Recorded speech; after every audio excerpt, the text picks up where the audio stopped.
Good evening, everybody, and welcome to round number 8 of this year's ASR Supercars Championship.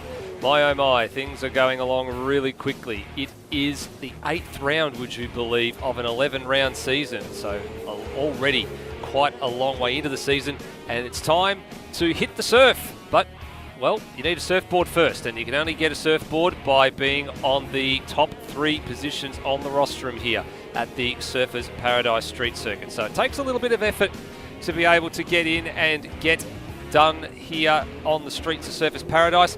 And as I welcome Benjamin Roadie Rhodes to the commentary box for the first time tonight.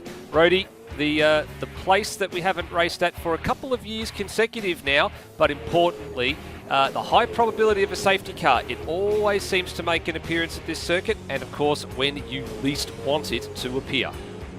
Absolutely. Good evening to yourself, now. Good evening to everyone watching along at home, and good evening especially to Glenn Miles jumping in the chat and giving us a hello. So if you want one of those in the future, make sure you jump in the live chat and say hello to us.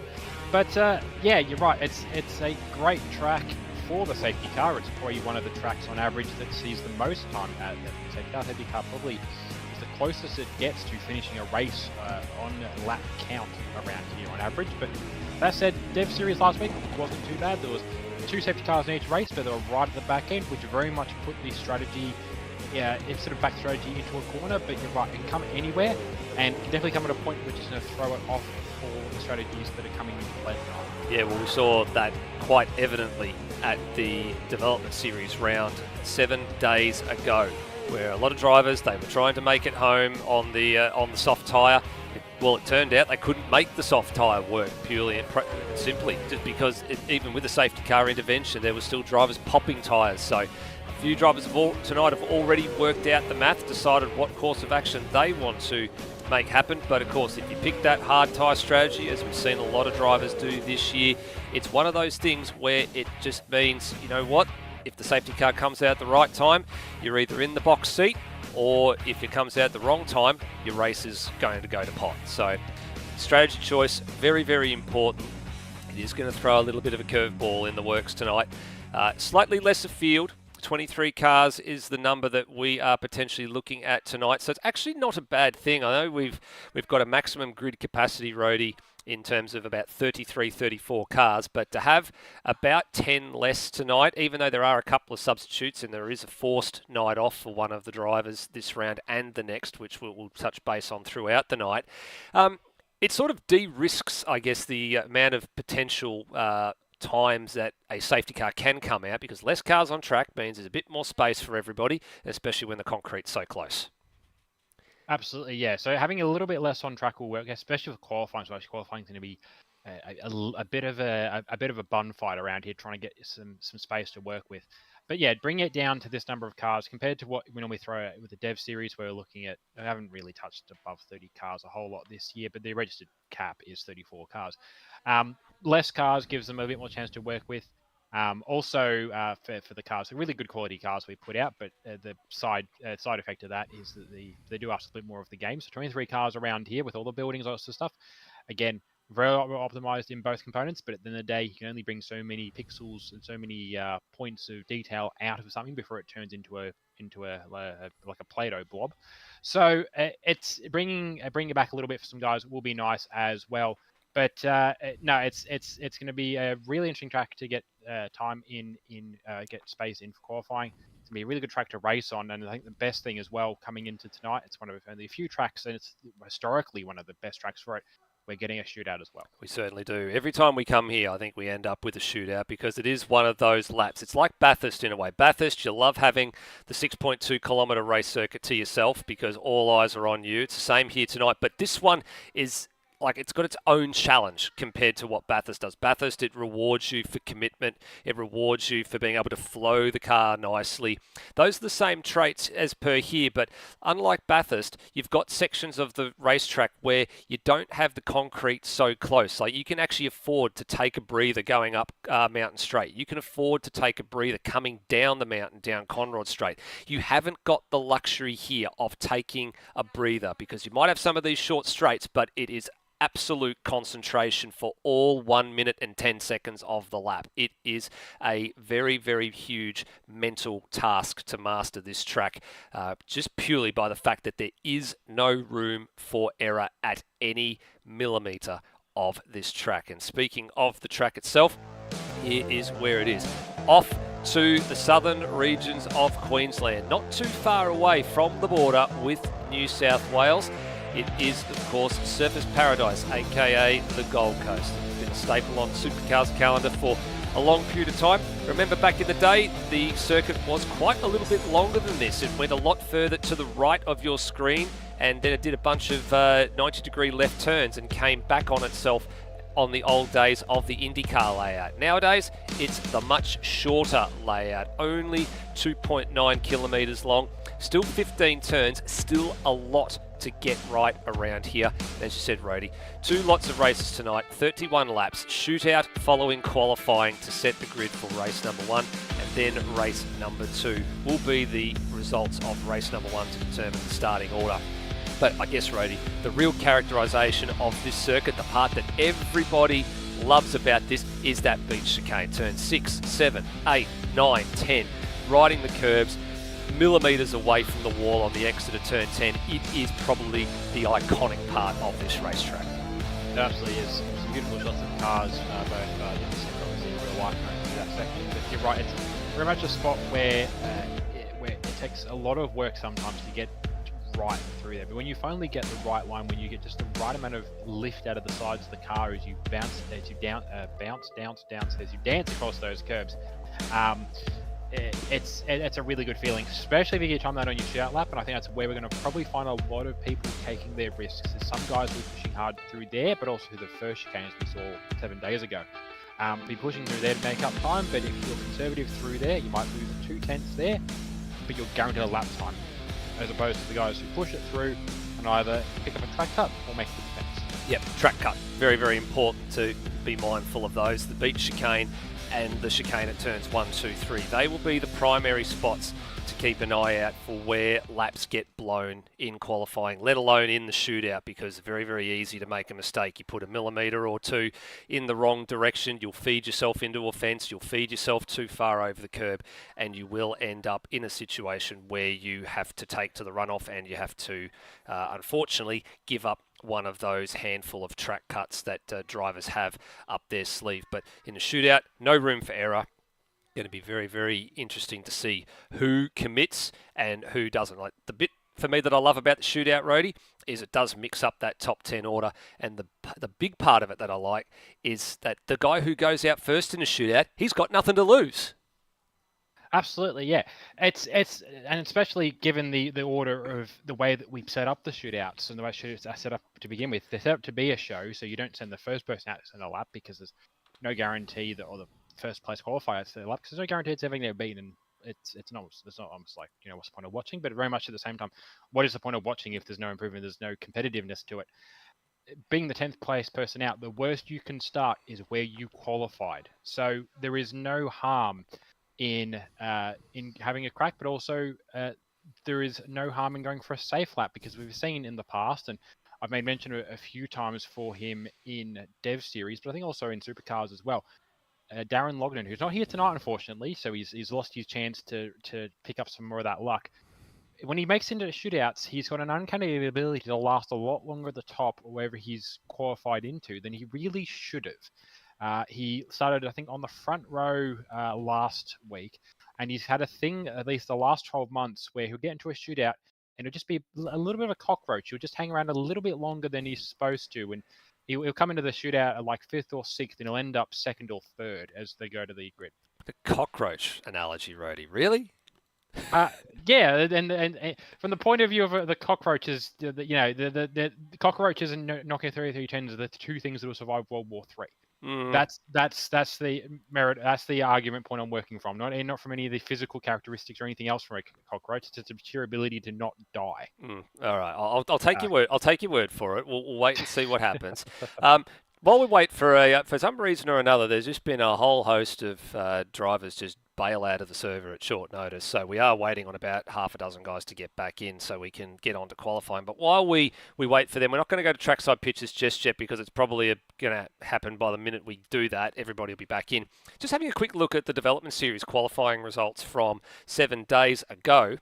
There was only 2 drivers that did make it into the 1-minute 9s in qualifying. So that was Mitchell Steele Allison and Damon McDonald. They were the 2 that managed to post a 9. Already tonight we've got 3 drivers. I'm looking at the standings just for the ones that are in at serve at the moment. So 20 of the 23. And 3 drivers had posted a 9, and surprisingly, Allison's time on Friday night last week was a 10th quicker than the best time at the top of the standings at the moment, Noah Turra. But of course, these are a different beast, and Allison's time, he's actually substituting tonight for Leonard Grossel. He's about a second away from what his time was on Friday night last week in different machinery. So that's going to be an interesting thing to look at there. And then from a qualifying perspective, moving on to the shootout, nobody managed to crack a 9 in the shootout. So that's the bit that everybody's got to be paying attention to, is how close can you get to your original qualifying time, because that's really your benchmark. If you're within a 10th or 2, you haven't done too badly. But if you're on the money, or you're a lot further up on your time than what you did again to the shootout, well, you've got every chance of moving up the order. So there's a lot to think about when we get to the shootout. But first and foremost, we've got to get through qualifying and just waiting on. I think we'll be waiting on. We've got 2 more drivers that we're waiting to make an appearance here, Rhodey, out of the 23 that we had in the server a handful of minutes ago, and then we'll be underway.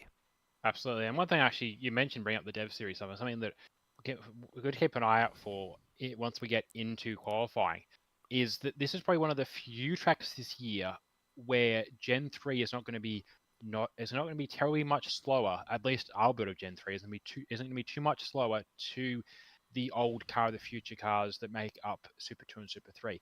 Because the big changes to the cars were they lost a lot of their aero grip, and a lot of their grip in general, but definitely a lot of their aero-based grip. I think I lost a little bit of power in the process, but definitely lost a lot of aero. The one track where that's not going to matter for anything is Gold Coast, because there is only really one corner on the track that's aero based, and that is the final corner. And even then, you just want enough rear aero that the car's not automatically trying to spin the tires up. Which, to be fair, the Super 2, Super 3, the COTF cars do anyway. So the aero is no factor. The only point that I'd argue aero plays a factor in around here, outside of maybe improving your braking performance, is it might help you to get the car back down off the curbs and stop it from floating. But we don't necessarily model AMS, or AMS doesn't necessarily model aero quite to that point where you could go max min aero and find a difference in the way that it comes back down off the curb, because a lot more of that's probably going to be inertia than anything else. But aero would probably play a very small part in that. But because of that, you're going to find that we're not going to be too much slower. And so for reference, Noah Turra, who's not necessarily out there trying to do a qualifying timed lap, but the best lap in quality we mentioned earlier, Mitchell Steele Allison, was 109.563. Noah's current best lap is a 109.586. So compared to the other gaps, he's only 2/10 off of Dev Series pole. And we've seen this before, especially with the live timing that we've got, it actually will compare, if you look at a track, it will compare best laps for every car that's been to that track, whether it's Dev Series or Supercars, because they run the same version of the track, because obviously they run the same version of the track on both servers. So it means they can actually compare apples to apples on what's the fastest car. And I think we're going to find that once some of these guys have a real crack in qualifying and or the shootout, we're going to find that we might actually have drivers here that are quicker than the Dev Series guys, which hasn't happened a whole lot this year. No, you're right. We're getting close. We're getting close to moving forward to qualifying. It's not too far away now. We have everybody that we need, and just a minute we get down to the timer equaling 0, so drivers have been warned, and then we will be on our way for very short, sharp 10-minute qualifying session. So good to have everybody along in the chat and tuning in for this one. And I think echoing my sentiments when the cockroach comment came up, Rhodey, is Ryan Smith, who's, I imagine, joining from a hospital bed somewhere, because a little birdie told me that he has had his appendix out recently. And by recently, I mean today, from what somebody told me. So it's a very, very recent thing. So we do wish him a very speedy recovery, and we hope to see him back very, very soon. But for the moment, here we go. It is time on the streets of Surfers Paradise to see who on earth is going to make the shootout and which poor, unfortunate number 13 souls are going to miss out, and by how much. All right, well, we've just had a little commitment in the chat from Mitchell Steele Allison. He's going to do a shoey if he makes top 10 shootout. Right, well, that's now officially recorded on file. We are going to hold you to that. Yeah. So we'll see what happens there. Oh, now there's actually been a little bit of drama here. Noah Tara actually just went back to the garage. Now, he actually crossed the pit lane exit line, unfortunately, before the session had gone green. So he had to go back and wait. And now he's trying to poke himself out of the garage in a queue of cars that's already waiting there. So that's a brain fart moment number 1 of the night. Yeah, all I can say is good luck anyone trying to get into the queue at this point, because the queue is pretty well stacked, and a lot of the guys waiting are the guys in the front set of garages. One of the guys who we're not missing out on the train immediately is Brendan Ross, who's got the lead garage at the moment, but the train is heading out now. Yeah, the train headed out. Cox just absolutely violently cut the chicane there, so I don't think he was thinking too much about the track limits at the beginning of the race here. And there's a lot to digest. So already, majority of the field heading out. It's about a half a dozen cars already waiting in the queue. There's a few drivers coming out the pits at the moment. So there goes Tara. So he's had to wait quite substantially to get out. There's Walker, Zach Brown. Good to have Zach Brown back in the field, actually. He's missed quite a few rounds. Followed by Brendan Ross, and then Egmanis is the last man leaving the circuit. Oh, sorry, the pits rather, and onto the circuit. So he's going to be, and there's a bit of friendly fire there, Brendan Ross. That's the bumper is not a brake marker, Rossi.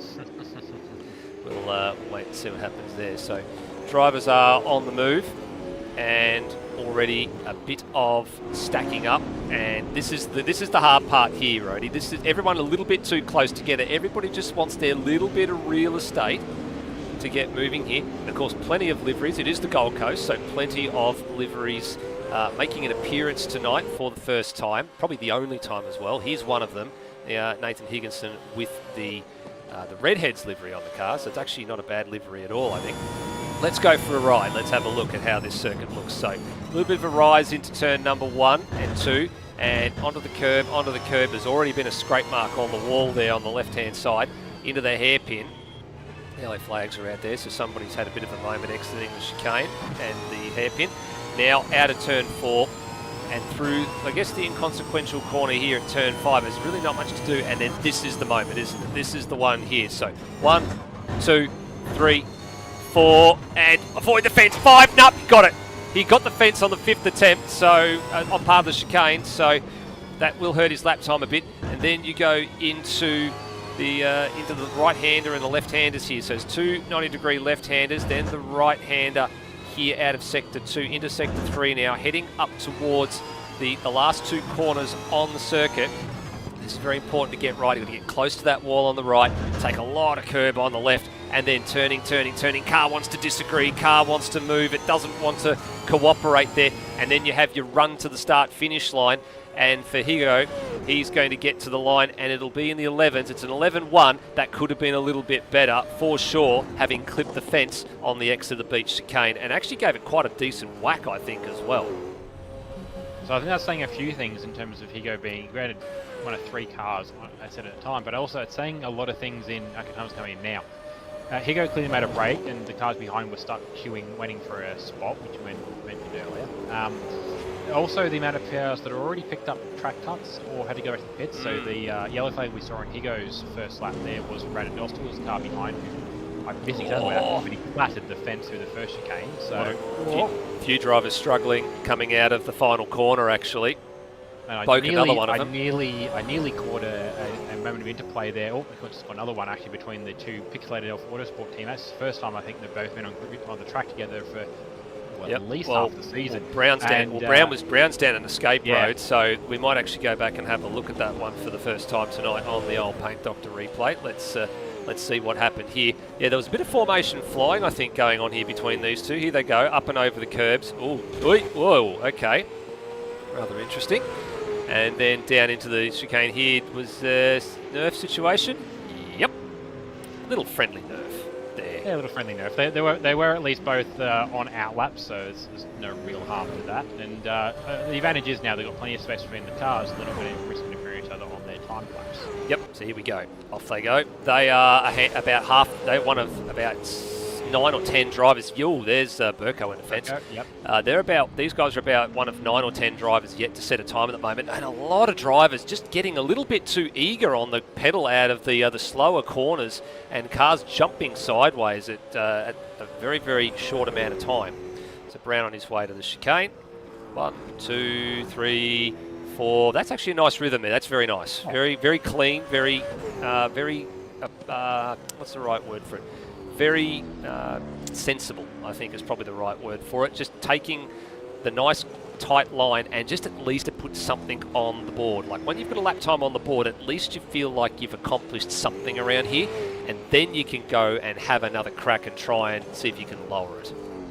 Absolutely, that's the first place to work to, is to make sure you've got a time on the board. You can improve on it from there, but as long as you've got a base mark to work to, and it also gives you the base mark to work to for yourself as well, but also as a reference to go from. And he's coming in the line now, but that was a very good run through the chicane. Probably lost a little bit of time on the board, but crucially has put a time lap in the end is 10th. So I think we're seeing slightly conservative efforts from some of these guys, at least in the first half of qualifying, to get exactly what you mentioned, to get that time on the board. As Zach's the ball. Yeah, I just cut away from him to have a look at a few things, but I have seen him on the other camera. He did have a spin at the turn 1, 2, 3 chicane.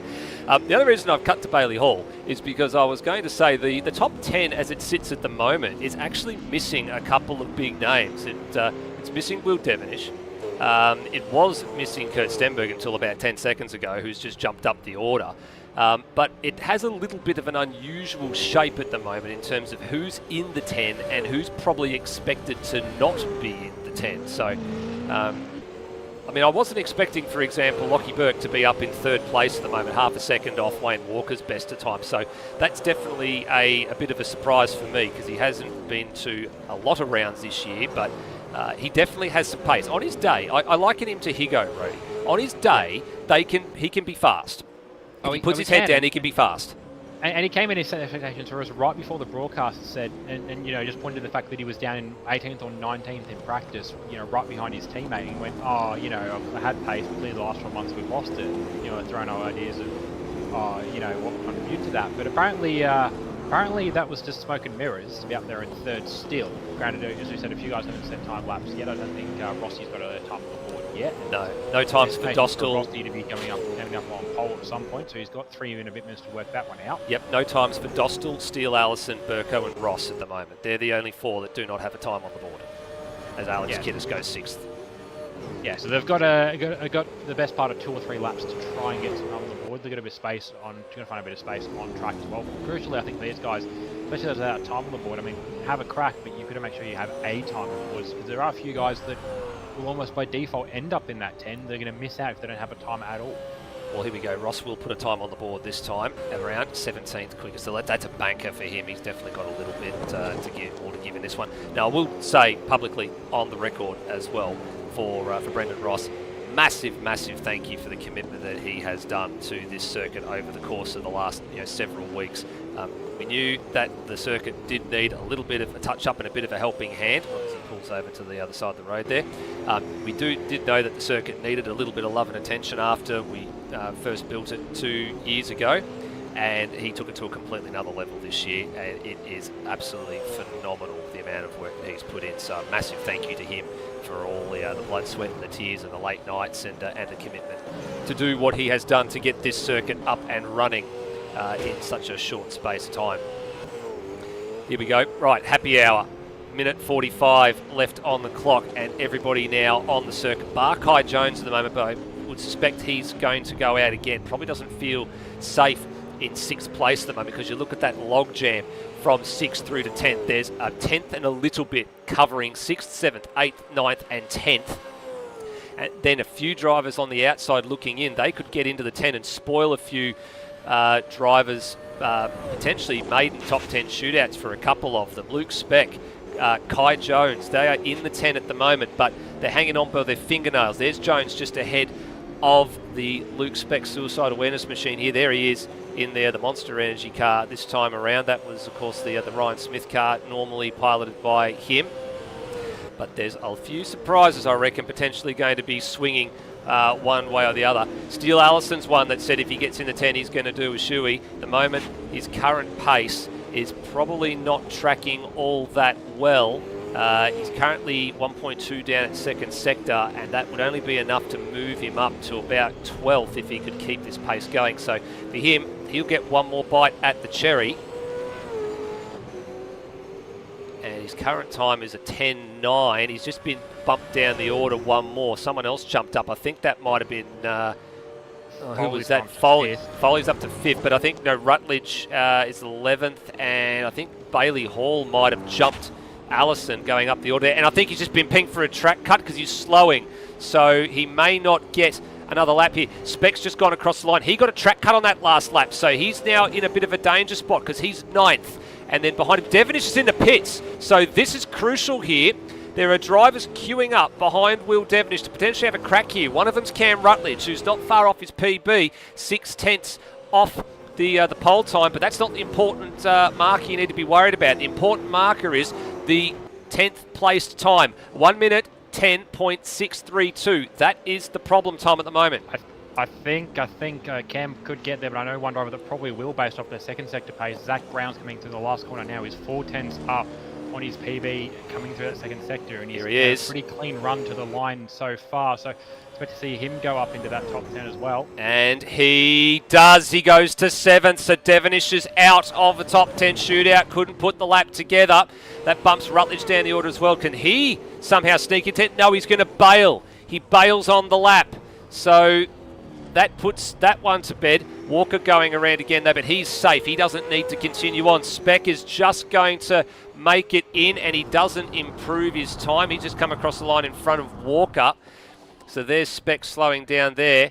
And Brendan Ross, and he's improving his time at the moment. So this is really just for pride at the minute here. He's the last one that could really upset the apple cart, but he's 1.3 seconds down the second sector split on the pole time, so he's not going to really challenge the timing screens here.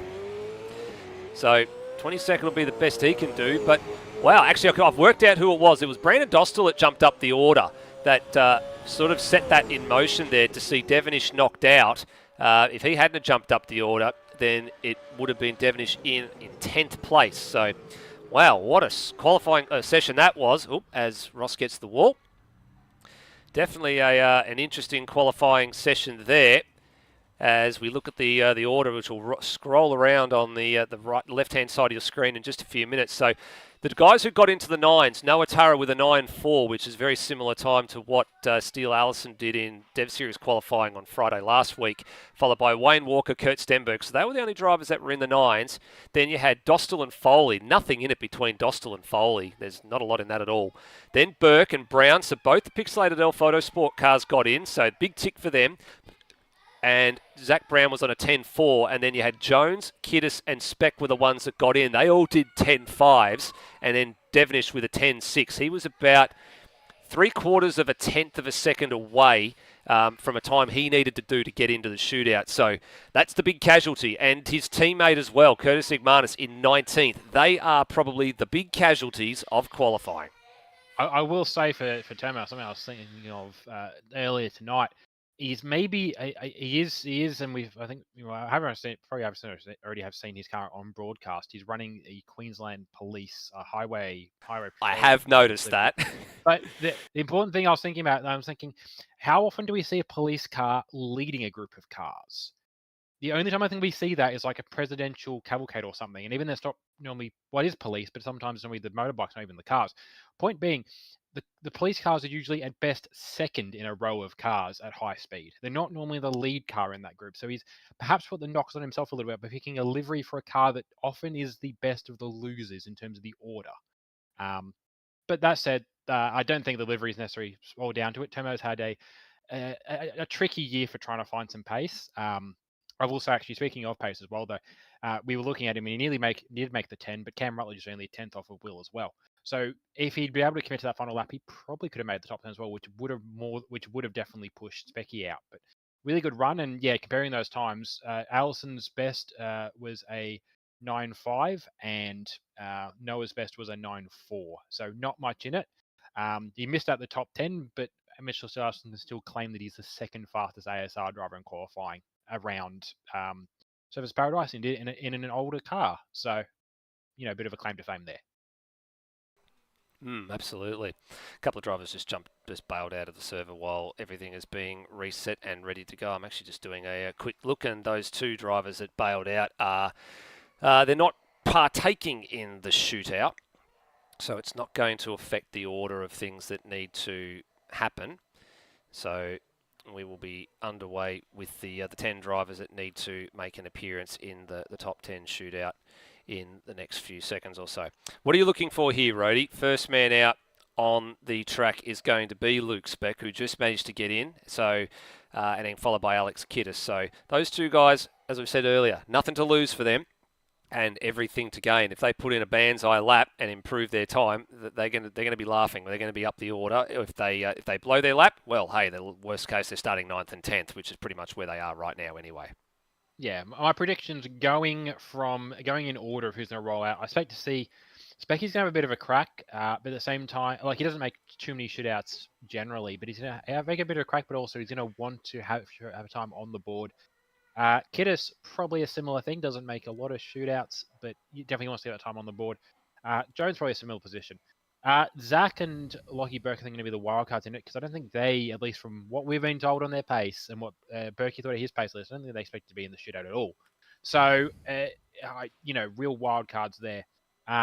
Foley, he'll do his usual thing. Dostal, I think, is going to have, he could definitely end up starting from 10th, but I think Dostal, I think this is his first or second time in Supercars at all this year. He's going to go out and have a real big crack. I don't think he's expected to be 4th fastest, but he's going to try and do better than that. I think Kurt's going to have a bit of a crack, more than we expect to see, because he's 3rd at the moment, which a bit slower than where he's probably used to being. Walker probably hold a little bit in reserve just in case. Noah, I think it's really dependent for those top 3 on how everyone else falls first, how many times they actually have to beat. There are 7 runners before them, but how many of them actually get time on the board will depend on how much they feel about finish. That's it. All right, so off we go. It is time for shootout. So just doing the math here. I think we've got so Specs out first. 1, 2, 3, 4, 5, 6 Mustangs and 4 Camaros in the shootout.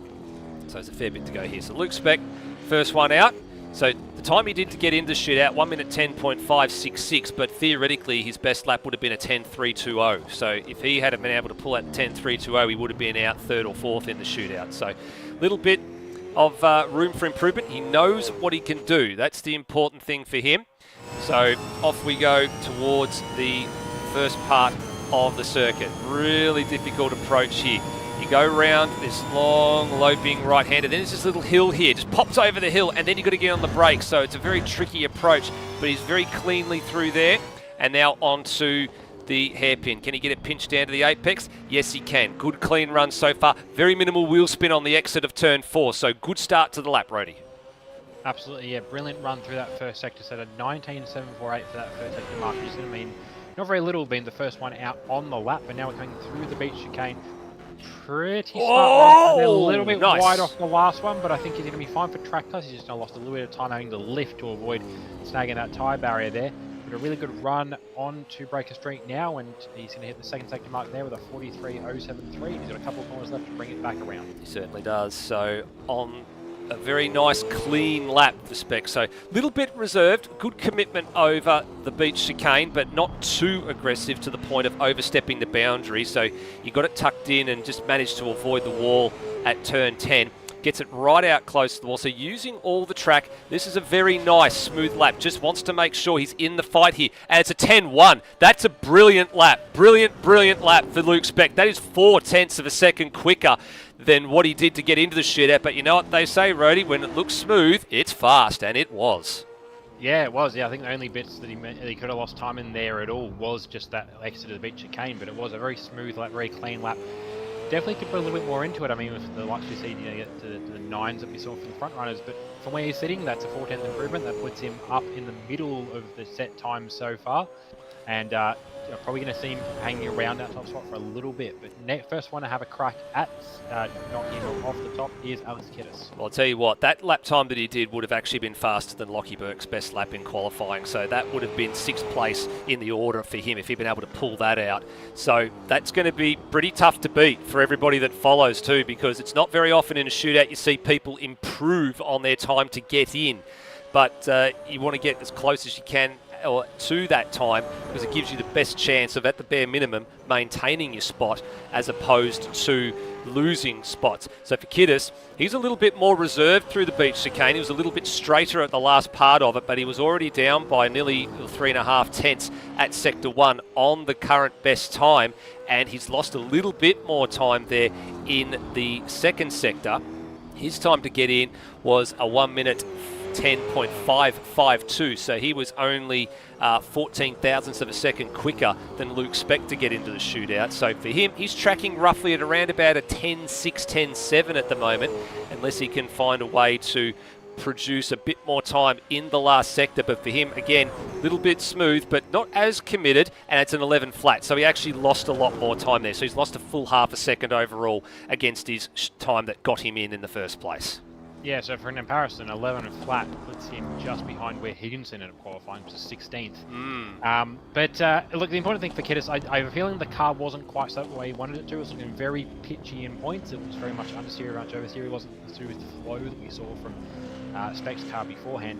But also, look, he's got time on the board. It may not be the best, but he's going to out-qualify anybody who picks up a track cut or writes their car off through one of the chicanes. So that's a small consolation to take with a lap like that. That's right. Well, here we go. So on substitution duties today, Kai Jones in the Sideways Esport Dark, number 60, the Cam Waters replica livery, and off he goes. And he was another one of those drivers that posted a 10.5. His was a 10.523 that got him into the shootout. So on his way to turn number 1, he left a lot on the table there at turn number 1. Didn't take as much of the curb on the left-hand side as a lot of the other drivers were. So that sort of made it a little bit awkward at turn 2. And what does the clock say when he gets to the other side? Yeah, the clock agrees. Yeah, so not the quickest run through that first sector. He can make it up through the rest of the lap if he's really on the money, but comparing his best in qualifying to Speck, he's going to find that a bit of a challenge unless he's holding a little bit in reserve. Pretty good run there through the beach chicane. I think was able to get to the throttle sooner than Speck was out of that beach chicane section, so he took a little bit of time there, but it depends on the rest of the run. And actually, no, it's on the other way again. So look, very smooth, like very clean lap. Didn't have time on the board, but I think at this point, his concern's going to be beating Kiddis. Yeah, I think he's going to struggle at this rate. The cars doesn't look like it's very compliant at the moment. Some drivers have already commented that it takes a couple of laps sometimes to get your tyres into the working window. You can see there, just struggling to put the power down on the exit of the final corner as well. That's going to hurt the straightaway speed. He's going to be outside the Kiddis' time here, and outside that time by quite some substantial margin. So that's not the best executed lap, didn't prepare the car as well, but hey, at the end of the day, he's put a lap on the board, and for him, anything is possible when you get to the other side of the shootout, because you don't know what's going to happen ahead of you. You don't know whether someone's going to bin it or fence it or what they're going to do. So at least by having a time on the board, at least you're going to be somewhere. It doesn't matter whether you're 10th or whether you are, in the middle of it or where you are. You've got a time on the board. You have at least completed the task at hand. That's what confronts Zach Brown right now. The task at hand for him is to get close to his 1 minute 10.410 that he did to get into the shootout. Exactly, good run there through that first chicane. Rossi's mentioning it's a hard spin car, but I think based on the pace in qualifying so far for these cars, probably more likely they're pinching the spare chassis from Lewis and Luke based off this pace so far. 2 tenths down, but he is the quickest of the runners after Speck through that first chicane. So pretty good, not quite Speck good. So Speck's put out something pretty special in that first sector based on the current runs that are following him up so far. Very nice beach chicane there as well, back on the throttle very quickly after coming off that last curb, but he's pushed a little bit wide there onto Breaker Street. Let's see that second sector. Okay, so Speck's done something really, not bad. But Speck's done something really special through that middle sector with how everyone following is not quite able to touch what he's done. But what this does mean is he's still going to be, at worst here, he's still likely to end up second quickest. Sorry, at best going to be second quickest. But yeah, he's 8/10 off of Spec to that second sector. He's only going to lose, or he's only going to have to lose another 10th off that to risk losing the spot to Kittis. But in the end, he does manage to improve. Oh, he doesn't actually improve. He lost another 0.8 of a tenth. So he's just beaten Kittis. He's gone to 11 flat. That's it. So he's second running in the running order at the moment. So for him, at least the job is done. Now attention turns to his teammate in the sister car, the number 53 for Lockie Burke. Well, he's got very close to the fence there. He's actually spending a lot of time preparing this car. So maybe that's going to pay some dividends. I'm not quite sure just yet. We'll have to wait for a little bit. I'm just going to have a look just in general just to see where the time is being lost and gained against the drivers that have been in the shootout as soon as Burke's lap is over, because at least then we'll have half a field's worth of data to compare to. As it stands right now, no one's been touching Spec across all three of the sectors. He's pulled out a blinder at the moment. So let's see what Burke can do. So let's get this lap over and done with, and then let's have a look at what the situation is at the halfway point of the shootout. Great angle from the top of the building down here, turn 1, 2 and 3, gives you a good illustration of just how you've got to take that tight line, because waiting for you on the exit of the chicane at turn 3 is that concrete wall. And well, it was also waiting for Burke there on the exit of turn 4. He got a little bit too close to it. He's in the game, it's not too bad. That's probably the best Sector 1 split we've seen since Luke Speck, actually.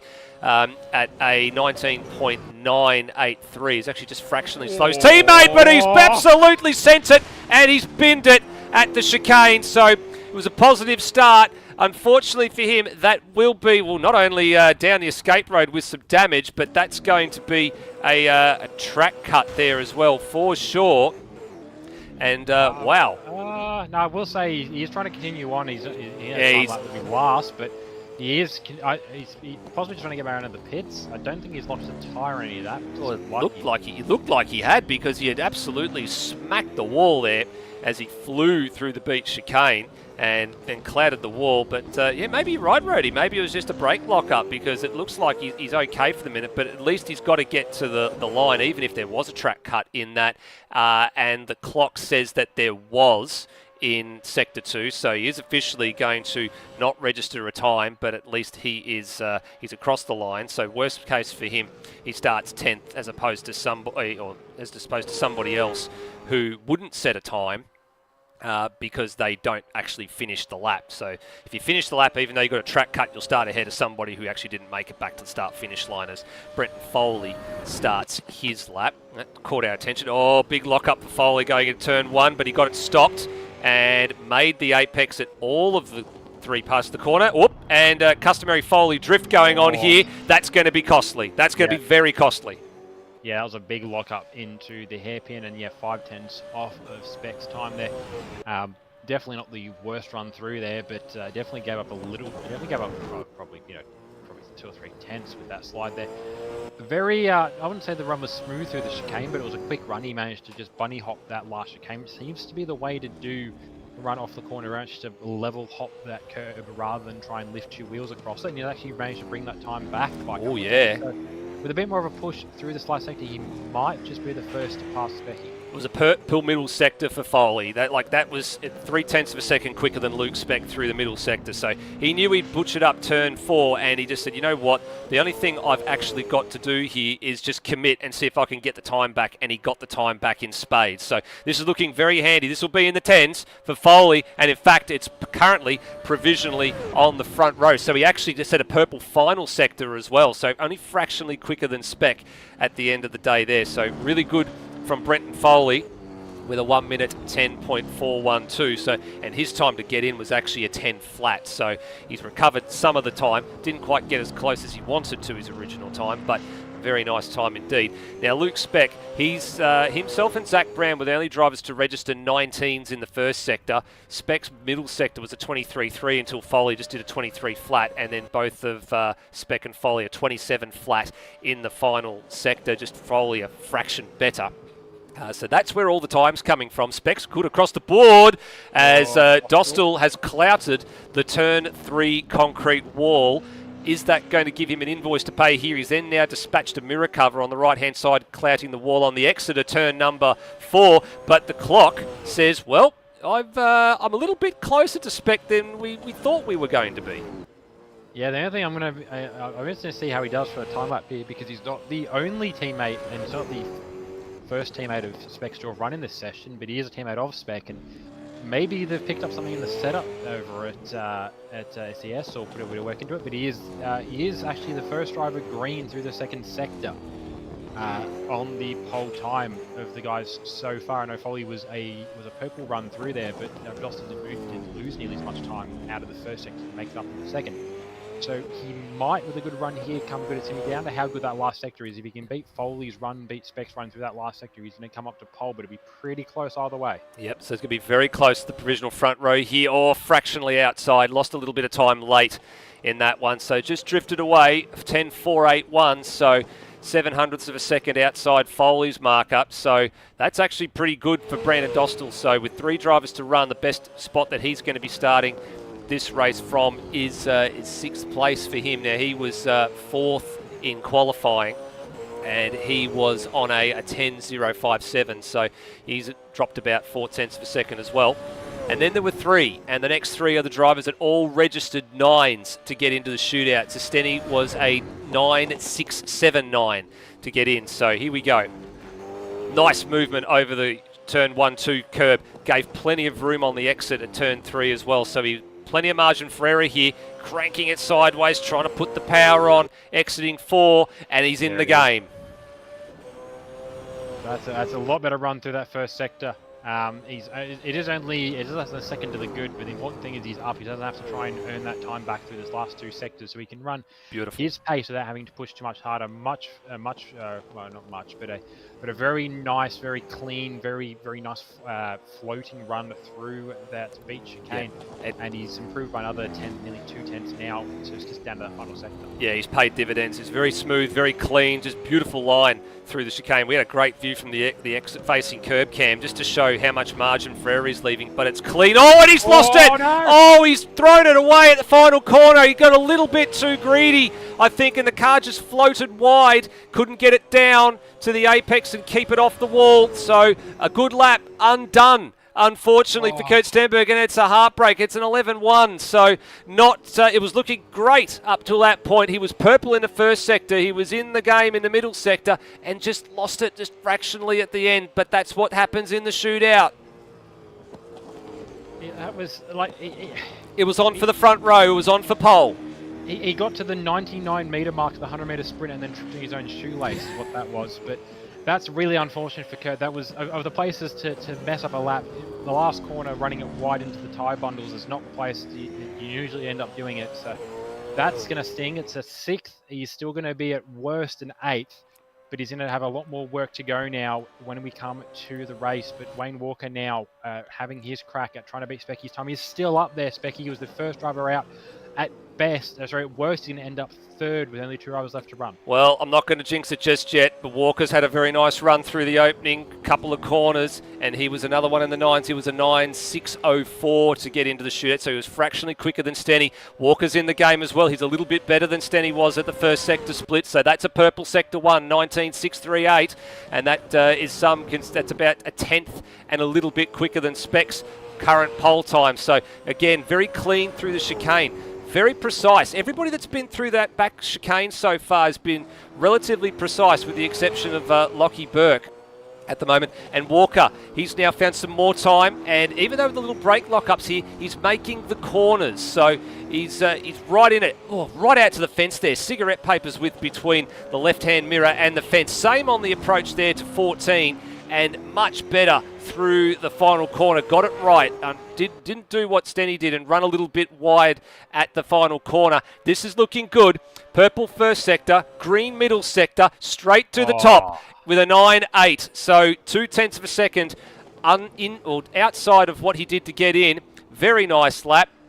And then there was one. So the best for now for Luke Speck is he's going to start on P number 2, or it's going to be P3, depending on what this man, who was provisionally quickest in qualifying on a 10.443, can do. Yeah, so Tara is the last one to set a lap. He very quietly snuck onto pole in the qualifying session, just popped the time in there. No real big fanfare, and very much no real reserve for us. He just snuck his way in there.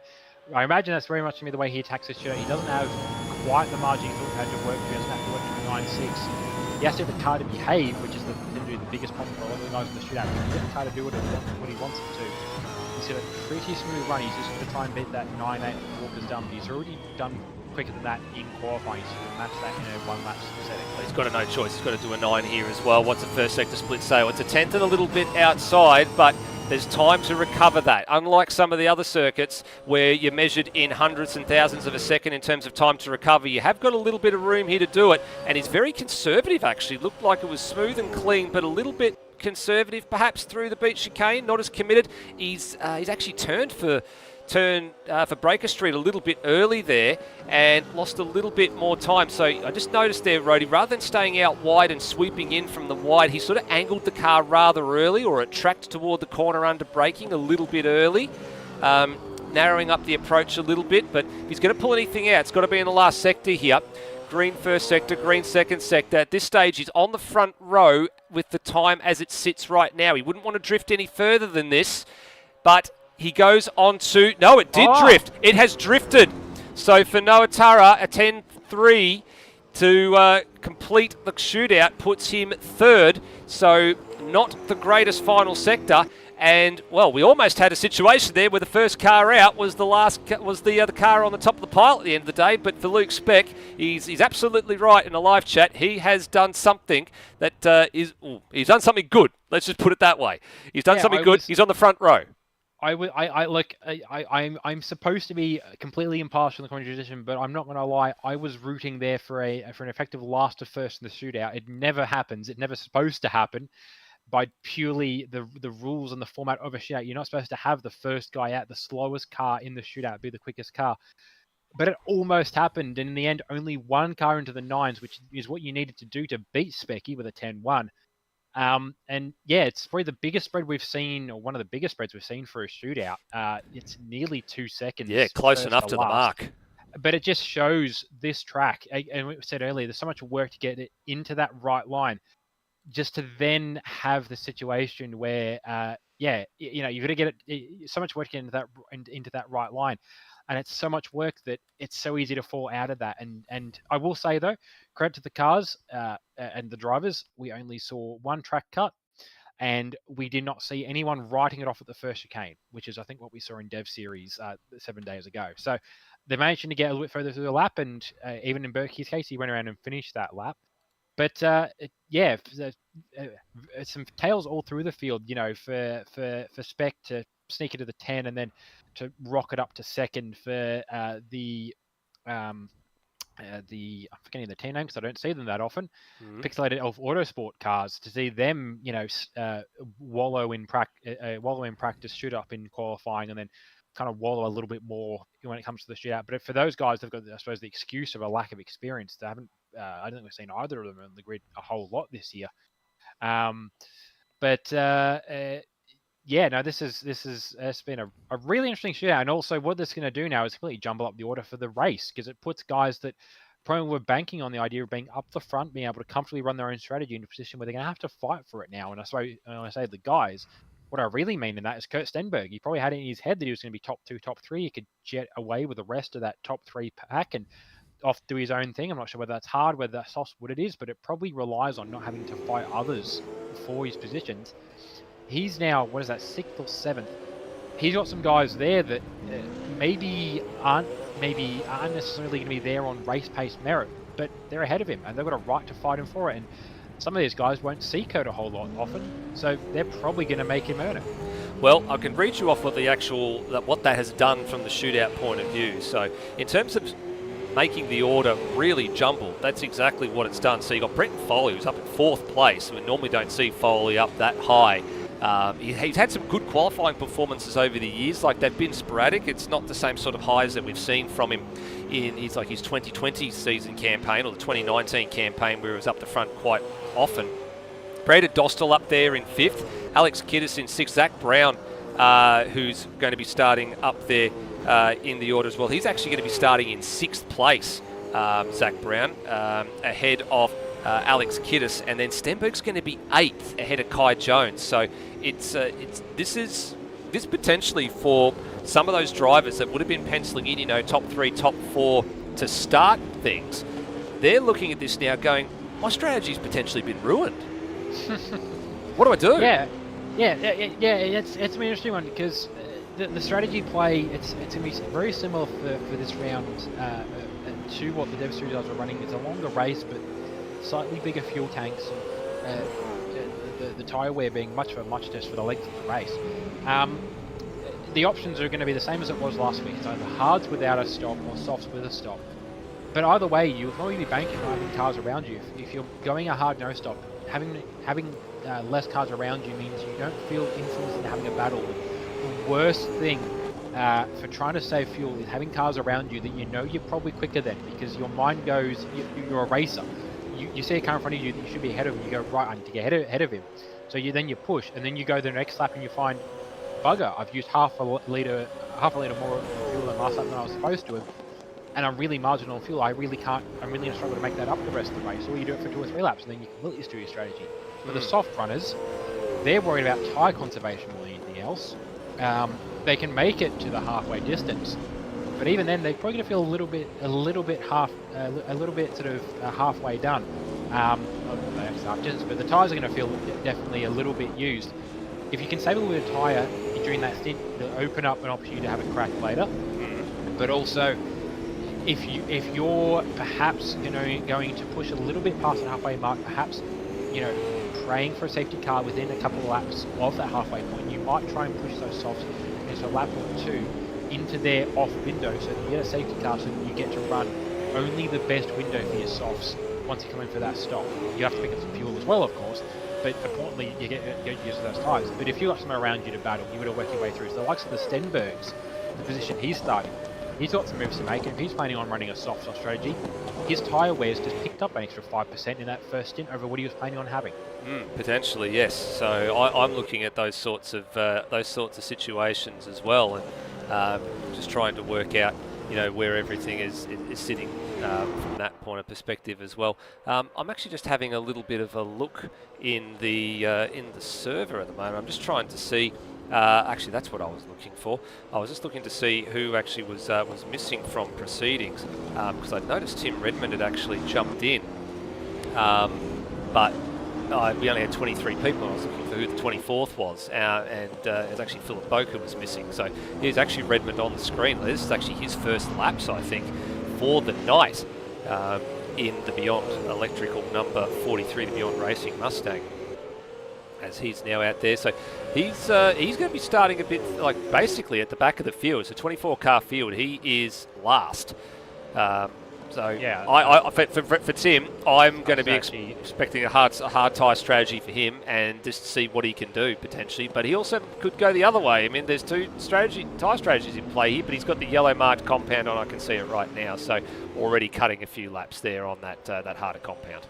He is, yeah. I was going to say the driver we're actually waiting for, Boki, I think dropped but came back in. It was actually Brennan Ross to get back in. So he's got about a minute or so until the server decides to tick over. Otherwise, we're going to go and restart this session. Just think maybe he's loading back in, so we should see him in a little bit. But you mentioned earlier, there are a few liveries. We'll quickly talk about them as we hit the formation lap. But there are a few liveries out here tonight. Some of them just using up some alt slots, just getting some other special things in mind. Some of them very much themed, though. There are a couple of liveries here that reflect local stuff. And to be fair, for some of the guys, Steve Burko being the example, I suppose, for this one, he's bringing his Indigenous round livery, which was planning on running at Hidden Valley, but obviously missed Hidden Valley. So this is his next close opportunity. It makes sense. It's, I think, the next most northern track that we're visiting this year. After it is actually, yes, you're absolutely right. If you don't count Long Beach, which is going to be the northernmost track. Well, in terms of Australia, yes. In terms of Australian tracks, yeah, it is the second most northernmost track, so it's the next closest. Normally, traditionally, if you weren't going to do it at Hidden Valley, you'd run it at Townsville. Townsville is on the calendar this year. We're going to hopefully see that back next year. I know I've proposed as an option for our next social series, popular consideration. So can't actually remember if I put it on the calendar or not, but if I actually no, I have. So it's coming up on the next social series for those that want to fix at Townsville. But yeah, a very popular track, Townsville. So we're probably going to see that back at some point next year for the Supercars and the Dev Series. But we shouldn't be too far off now. Just watched Berkey completed a lap. It wasn't timed, so I've got no idea how quick it was. And there we go. Yep, we're actually just waiting on one more to come back in. So there was a late drop there, so we will give it a few extra minutes. But that actually gives us a chance to have a quick look at the driver standings as well, which we haven't had a chance to run tonight. So let's have a look here. So as we said, 7 rounds of the 11 completed. Development Series is 13 rounds, so it's a little bit more for them. But their time is fast running out in the championship. I can't believe, Rody, we're at the end of July and we are about to chalk up 8 of the 11 rounds for the season. So it's gone past very quickly. But for Kurt Stenberg, good, handy, nearly 300 points for him, better part of 270 points in front of Will Devenish, and that's going to be rather interesting tonight now because they're going to be starting a bit further down the order. So that gives the opportunity for Noah Tara and Wayne Walker to play a little bit of catch-up tonight, starting in much better positions in race number 1 to bank a few more points, close that margin down. You got Tim Redmond, he's going to be starting from the back and see how far he can get. And then all those drivers that are behind Anthony Green at the moment, so Igmanis and Foley, they're going to be the ones that'll put some points on the board tonight and they will leapfrog Green. So there'll be a change of position there tonight. And then Daniel Cox is just inside the 10. He's going to probably get past the recently departed Lewis Wedding. So there'll be some change of position there. We go over the page and we have a look at 11 through 20. There will be some moves here tonight too, with both Ryan Smith and Aidan Williams missing. So expecting a lot of drivers. Look at that logjam there, Rody, from Aidan Williams in 12th all the way down to Nathan Higginson in 18th. What's that? That's 97 points. Like, you can make that in a night. So a night's worth of racing for for someone like a Nathan Higginson, you jump potentially several spots in the order. That back half of the top 20 is incredibly tight. Yeah, Ryan Smith, is actually just ahead of Williams, 3 points ahead. So he's going to, but yeah, Ryan Smith and Aidan Williams both probably going to be, I wouldn't say lucky to stay in the 20, given some of the guys below, and they're not here tonight either. I think like one of the best guys in that is Callahan, who's a guest driver. He's actually currently 20th in 20th position. So yeah, and Roy Collins is out tonight as well. So they're not quite going to drop outside the 20, but still, it's going to be a pretty major drop for those guys with where they're at. But I will quickly mention 2 things that came out of the last round.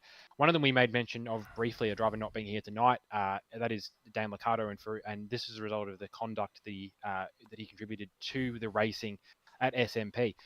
He's now been given a 2-round rest period from Supercars. He's not able to practice, not able to do anything in the server until we get to Enduro Cup, essentially.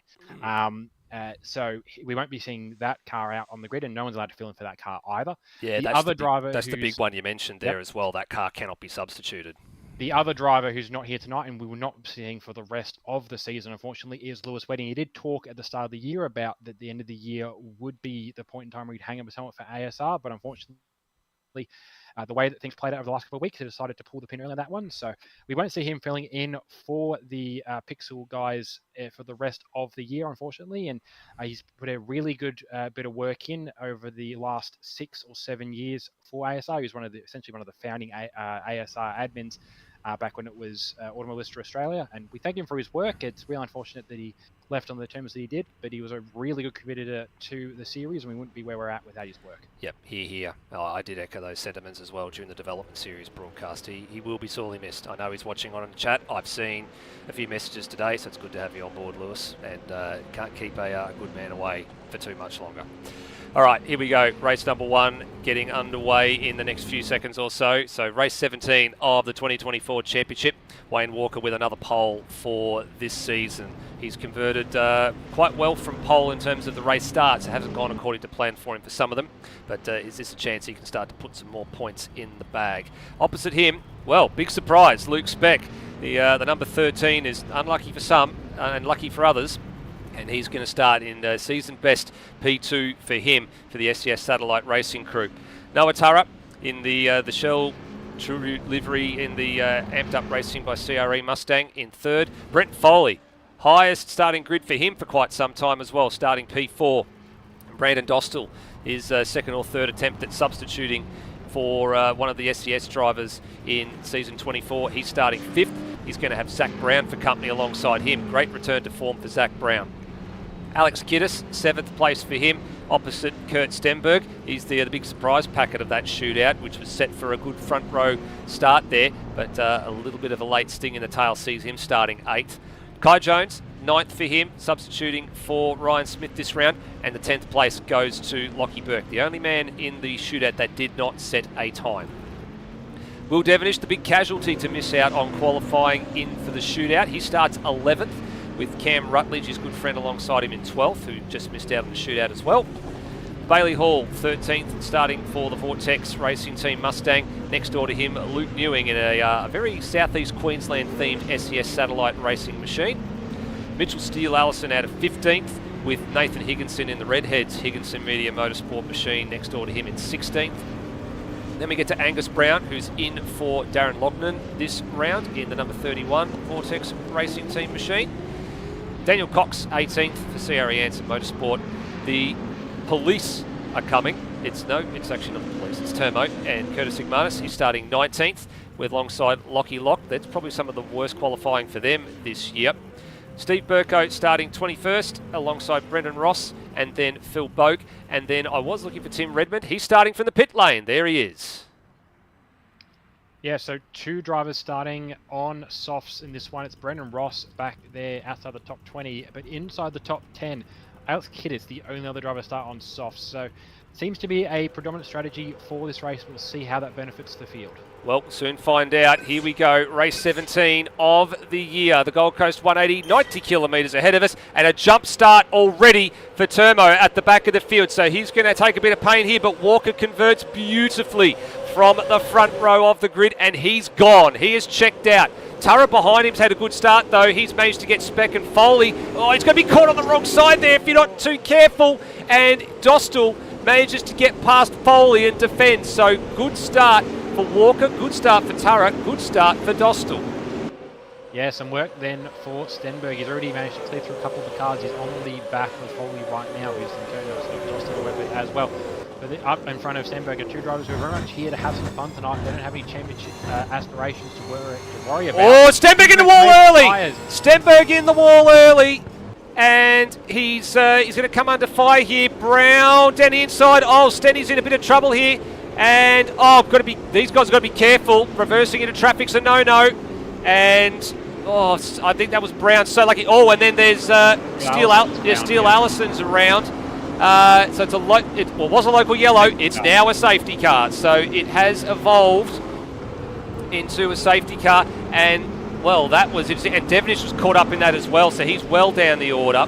We're going to go and have a look at the replay for the first time tonight here, because there was all sorts of silly stuff going on. So there's a bit to dissect in this. So let's have a look. So Steele Allison caught in the mid-pack here and went for a move on Rutledge, who gave him the space. And he just got lazy and clipped the inside of the barrier, left Rutledge with no opportunity, who turned him. And that's what triggered that safety car. And we saw what happened there with Stenberg. We were looking rearwards, I think it was, from Brent Foley, I think it was, back in the day. So Stenberg is actually in the lane, so too Devonish. I didn't see what happened to Will Devonish, though, Rhodey. That's the bit that sort of has got my attention. We're just looking at the replay here and seeing what on earth went on as Steele Allison had to get that car turned away. I'm just trying to rewind it back and see if I can get a bit of an idea as to what happened to Devonish. Looks like he actually got potentially taken out on the other side of this. So let's actually just convert over and we'll have a bit of a look at what happened. This is where Devonish got caught out. So he was mid-pack, remember. He missed the front part of the shootout. And down into turn 1 for him, and minding sort of his own business, turned across. Higginson gave him a tap and into the fence. And I think that one, if I'm sitting in the steward's room here, Rhodey, with my steward's hat on, I don't think there's much of a case to answer there. I think that's probably going to be a racing incident.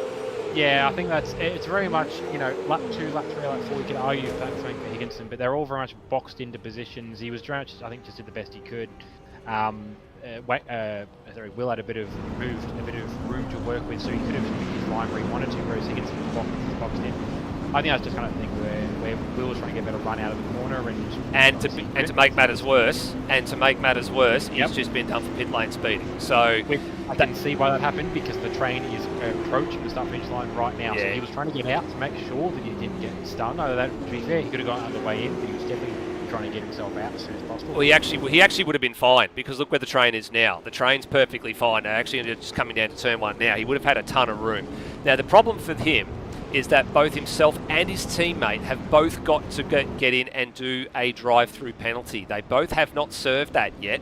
So they're at the top of the team standings. We haven't had a chance to look at the team standings so far tonight. We will between races, but that is going to be super, super costly for them. They're going to be both at the back of the field. They're going to have to pray for another safety car to fall their way to have any hope of really recovering this, because they're not going to be able to come in at the end of the safety car period when it goes back to green, because the rule is normally you have to go round and complete the lap and then come in and do your stop. You can't just sneakily come in at the back of the train. That's a big no-no. Okay, so I think I figured out what's potentially done Will in there. He wasn't speeding on exit. I think the issue for Will was he was doing and it's something that you don't quite trigger onto immediately. But AMS, the way that it works, the pit lane speed limiter is it doesn't hold you to a speed, it holds you to an RPM range. Well, there is a tolerance. There is a tolerance in the speed. Well, actually, so I've just noticed Ross and Stenberg have been through the lane again. Now, this is, I guess, smart for them, because they're just going to keep topping up tyres, right? Well, at this point, they've both switched. No, sorry. It's, yes and no. Well, actually, they could both be spin tyres. It's more of a thing for Ross, given he's on softs. But I think even for Stenberg, he's on hards, but he's out there probably picking up a little bit of fuel, because you have to save fuel if you want to stay out there on the hards. Yeah, well, that's worked for them.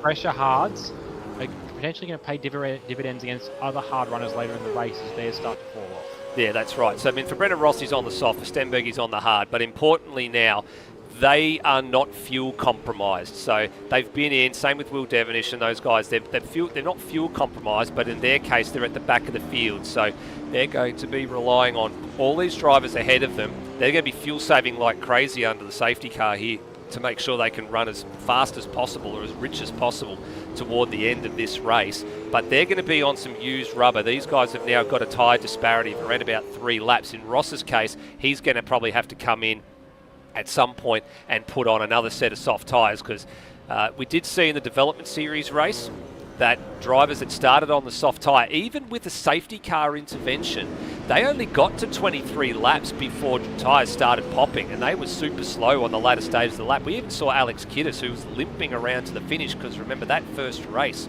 went into overtime, and he got to halfway around lap 27 before it let go. So they are a little bit fragile, and you don't want to stress them out too much. So we will see how this works. If you're just recapping how things have gone at home, if you're only just getting back to the broadcast, because I can see there's a few messages in the chat already. There was a little bit of a kerfuffle on the opening lap. So Stenberg, who was in behind Foley, had clouded the wall coming out of the beach chicane here. That slowed him up. Brown and Burke then tried to make passing moves down here on him. It actually took them into the runoff area and into the fence, and then Steele Allison actually caught the inside wall there and spun out, which triggered the safety car. Devonish was caught out at turn number 1, 2, 3 in a racing incident.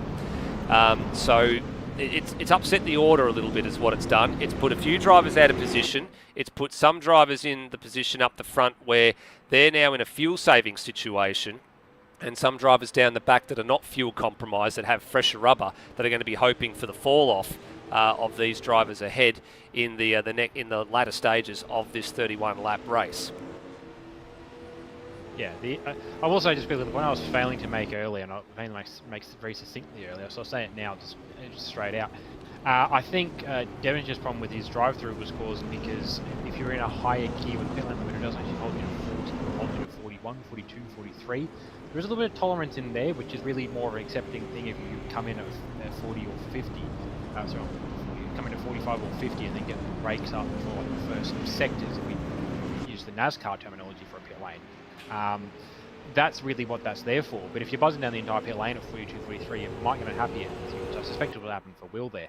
But yeah, it's thrown up strategies a little bit. I was just making sure the safety car wasn't going, the last lap thrown it wasn't, so we're good. Doesn't seem like a check up from the train. Couple of last-minute stoppers here. Yeah, it's last-minute stoppers as well, so they should just get back to the train. But we're probably going to see them going this lap because the safety car will have been out for 4 laps. We'll be out for a conclusion of 4 laps at the end of this lap, and it is time to do a 2 plus up to 2. So we should have hit the maximum allowable period for the safety car, so we should be getting some green flag racing in the next 20 seconds or so. That's right. So the obligatory reminder about the safety car procedure has gone out. That's something that's a little bit of a new initiative following some of the recent safety car periods. So pickup point is here, which is where Walker needs to get control of the field. Safety car needs to get going, so that's what happens. So this is where the 80k speed limit kicks in. And Walker will bring the field around the last couple of corners, and then as soon as he's got the green flag, he has the right of going between that point and the control line. So here we go. Safety car is now officially in pit lane. The Brendan Ross is just going to catch the back of the train, so too Devonish. They're actually going to hit the back of the pack at a little bit of speed, so they're going to have to be careful and check themselves at the end of this. There's actually a penalty there for Walker. That's going to be cleared, so we'll see how that all works out. He's taken him right down to the line, and we're back underway. Absolutely, yeah. So great little start from Walker, very much getting them where they least expected to jump. He's actually managed to put a little bit on Tara as a result, and Tara's probably helped a little bit by Spec, who still managed to stay up in third as a result of all the reshuffling and the early safety car. So he's got Dostal company, who managed to get past Foley, I think, coming into that safety car as well. So he's got a bit of work now as well as we're getting underway, and we're getting a pretty good run actually. Clean run from everyone on this restart. Yep, so we're watching Luke Ewing here, who just had an attempted move on Bailey Hall at the first hairpin, and now all single file at the restart here. Good restart actually, well done by all the drivers in the field as we head now into lap number 6. So all the penalties that were issued have been cleared, but there are a couple of drivers that do have to serve a drive-through. So if they don't serve it this time around, then they will be given a reminder that they need to serve that penalty. For Will Devonish, that's for him. He's at the back of the field here. He's actually just let Brendan Ross go. Actually, he was behind Ross anyway after that. So I expect to see, hopefully, Devonish and Egmanis will be in the next few minutes or so as Walker sets a new quick lap. So waiting to see what happens here if the two teammates do take to the lane. They know they have to serve it. So Devonish is not going in the lane, but they will be reissued a reminder in the next few minutes. Oh, there's a yellow flag that's out. Oh, it's a couple of drivers. Yeah, there's Foley and there's Dostal. Just waiting to try and pick them up. Yeah, and another safety car. So there's been an incident there, and well, that negates anything that went on there in the next few minutes or so. So what says the paint doctor replay? I'm actually thinking that looks like I think Dostal may have lost this on his own, and Foley's the innocent victim here. And just in the corner shot there, yep, Dostal got the wall, checked up, Foley had nowhere to go. Yeah, so Dostal checked up, but also he got the wall hard enough that he managed to rip the wheel off. I'm not sure he might pull the engine out as well as that contact. The cars are very, very gentle around the front end, and those tyre walls eat a lot of car based on what we've heard in practice and qualifying. So, yeah, that was real unfortunate for Dostal. Just early runnings, but, it was running pretty well up there. Foley as well, though, pretty happily running around there as well. He's picked up some front damage in that one. He's probably avoided a puncture, which he's out there on the hards. He's going to want to have done that, but he's negated all his advantage of being out there on the hards up the front is just gone. So, it's going to be up to Foley on how flexible he can be with his strategy. It's early days. He's still definitely in a position where, his fuel is good now, but it's a case of does he come in for softs, does he stay out, and also depending on what the damage looks like as well. And he is coming to the lane. We'll see in a little bit whether that's going to be a damage repair or whether there's going to be new tyres involved there as well. That'll be the interesting. So we'll see how that all works. So Foley in and Ross in too. So, Ross has been through the lane. I don't know. I've lost count how many times now, Ray. Have you been counting? I haven't. I think he's been able to be quick enough that I think he gets away with doing it every lap, but only just. But very much, yeah, this is standard Pixel playbook for strategy. That every opportunity they can on the pits, if it doesn't impact their race in that moment, they'll be in. They'll be in to pick up fuel, be good to get, or in Rossi's case, he's getting new tyres, so he's bolting on a new set of. So I think he's actually switched to the hard. No, so it was Will and who I was talking about. But no, so he's bolted on some hards. So maybe he's had a different play in mind. I think he was on. Not to be honest, I can't remember now. Actually, he's been at the pits every time. I can't remember the tyres on. He's on hards now, though. Is the important bit to play off there. Yep. No, hards. Yellows are soft. Yellows are hard. Yellows are hard. Okay. Yellows are the hard Problem is, Supercars are opposite to F1, and we keep watching F1 in between all Supercars rounds. It throws me off. So he is on the hard tyre, so he will have just gone in a new set of hard tyres. Just again, that fresh tyre at the back end of the race would have fuel, but I think at this point he's still on fuel. He'll be breathed back in again the next lap, either to pick up some tyres or maybe just because he can. Because I mean, I suppose that's one of the things that is you don't think about it until you spend half a race on the safety car. I'm not saying we're going to, touching wood, but when you spend a lot of time on the safety car, you're not stretching legs the way you're used to when you're driving. And you start to cramp up a lot more than you otherwise would if you just sit there holding at 50% throttle the entire lap with a little bit of brake here and there. You start to feel it through your ankle, through the back of your leg, through all that. So coming through and pitting every lap, if you can afford to, is a good idea in that aspect because it means that you're out there essentially setting flying laps every second lap of the safety car period, which helps keep your muscles fresh. So small. I didn't think anyone's going to do it with that in mind, but it's a good little side effect of doing the pixel strategy and pitting every time you get on. I'm looking at it at a different perspective though, right? I mean, you can only get away with that for so long before you start to run out of boots too, because there's a limited tyre set that's available in this situation as well. So I just want to have a bit of a quick wander through the field here, and we're just going to have a bit of a look at who's moved up and where. So the top three pretty much sort of been the way that they are. Lockie Burke's avoided the carnage, so he has moved up 6 spots. Remember, he started 10th, so he's moved up the order a little bit by virtue of drivers ahead of him that have had some trouble. Nathan Higginson, Rody, he's moved up 10 spots, so he's 6th at the moment. And Cam Rutledge right behind him in 7th place, he's picked up 5. So whatever's happened in the order, so Dostal and Foley getting caught up, and Stenberg having his moment, Zach Brown getting caught into that as well. This has really muddled up this order. It has, and we're about to see what, hopefully a couple more laps of racing does then, because we're about to go green again. We certainly are about to go back to green again, so let's try this for the second time of asking, and it's not often I get angry, but I do tend to agree with Darren Lognan and John McDonald in the chat here. This is almost a parade-like at the moment, and even the development series guys got to 20 laps before the first safety car came out. So here we go, back underway again, and off we go. Walker heads Turra, and then heads Spec with Burke looking ever-present and menacingly at the rear of that car as they head down into the hairpin for the 10th time. Yeah, 10th time. It's the third time they've actually done it under green. But yeah, second restart, as clean as the first through that first sector, so that's good to see. They're at least picking that part of it up. And it's allowed a couple of gaps to stretch out already. Yes, that'll be Will Devonish and Chemo will be getting their penalties back. Actually, that was a very clean restart.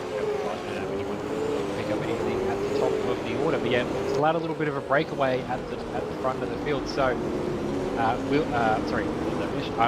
Wayne Walker and Noah Turra are dragging with them Lockie Burke and Luke Speck, and actually Gavin Kiddis coming back into this as well. Kiddis was one of the 2 starters on the soft tyres. He is still on those softs, and Darren's remark in the chat was he reckons that another safety car and Darren's going to be able to no-stop this on those soft tyres.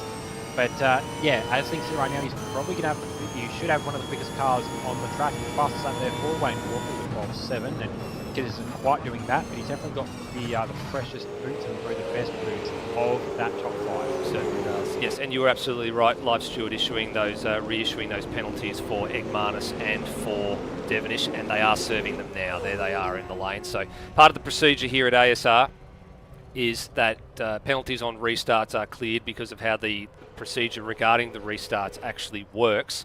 And once that has been done, any penalties that need to be re-levied do then get re-added after the fact. So they had drive-throughs, which means they needed to serve them, and that's put them half a lap, better part of half a lap down there. Pit transit time actually is about end-to-end's about 30 seconds. So you look at where they've come in versus where the drivers are that they were behind on track, who are about halfway around the circuit. So basically they're losing almost a little over a full sector and a bit.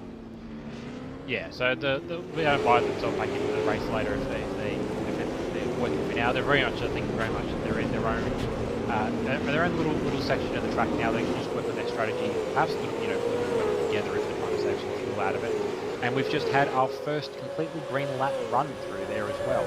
Sorry, our second. We're starting to count up those green laps. So that's good to see. Well, that's the first. Yeah, well, that's the second full green lap now. So we've had 2 green laps since the last safety car. We've had it was start of the race, 4-lap safety car, then a restart, and then another safety car straight away. So hopefully this is a good sign of things to come. Now, I just saw in the back a shot there while we were watching Bailey Hall dragging these guys along. I just saw Lockie Lock pull to the left-hand side of the circuit and let Kurt Stenberg pass. So from his point of view, that's a decision that he has taken because he doesn't want to be involved in the battle there. So Stenberg now up to 11th, and he'll be on full beans here as well. So he's just at the back of this group. So he's about to approach the back of Zach Brown. Oh, he got a bit close there because Brown was a little bit out of sorts heading down into 10th, and he exits stage right there as well. So very easy pass for Stenberg at the end of the day. Actually surprised that some of these drivers are not putting up a little bit more of a fight, but it is early days. Stenberg on the hard tyre, but he'll be absolutely 110% foot to the floor. There's no fuel conservation required here now. I think to be fair in Zach's case, the last time he was around Kurt Stenberg, they cricketed a safety car. So I think he's very much sidestepping that argument just to try and get some green flag lap running and just try and avoid anything that could come from as well. But also, at Zach's pace, it's been very much a roller coaster finish session so far. But where he's sitting, he's just back in the car. Oh, Redmond!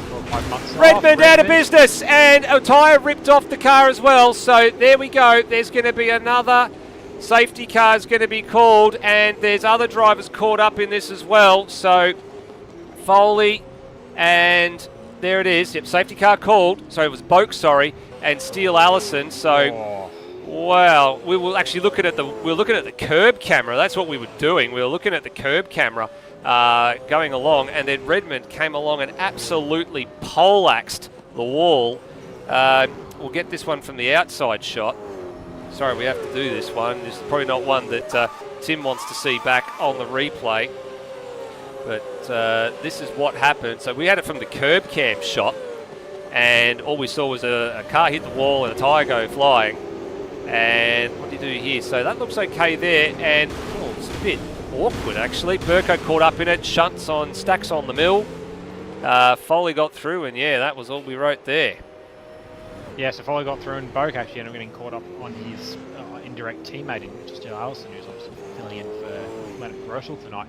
All 3 PBF cars tied up in that one as well. But it's really unfortunate for Tim. Similar thing to what we saw from Dostal, just snagged the wall, and the car behind had nowhere to go. And that's a pretty common theme through the first chicane at Gold Coast, is if somebody snags that wall, and especially if they snag it and, obviously snag it and make contact, but also they can get caught in it, which is what we've seen from the 2 guys so far in Dostal and now Tim Redmond. You snag and you prop, especially if you rip the tyre off, they're both it as well. You're the car falling, you've got no chance to react. I think the only car that had any chance to avoid that, based on timing, the first car in that queue was Brendan Ross, and in the end, he avoided it, but he couldn't avoid the cars that were trying to avoid it. So he ended up getting involved in that as well. And so that's now the 3rd safety car. But it's a tricky position because basically once you're in that chicane, you're committed to your line. It's even worse than the beach chicane, because the beach chicane's really kind of 2 or 3 chicanes in one. You can open the steering at any point through the right-handers and escape to the left to pick up a track cut if that's what it dictates. You can get out of situation. Through there, your last chance to respond to something happening on the opposite side of the chicane is when you turn in.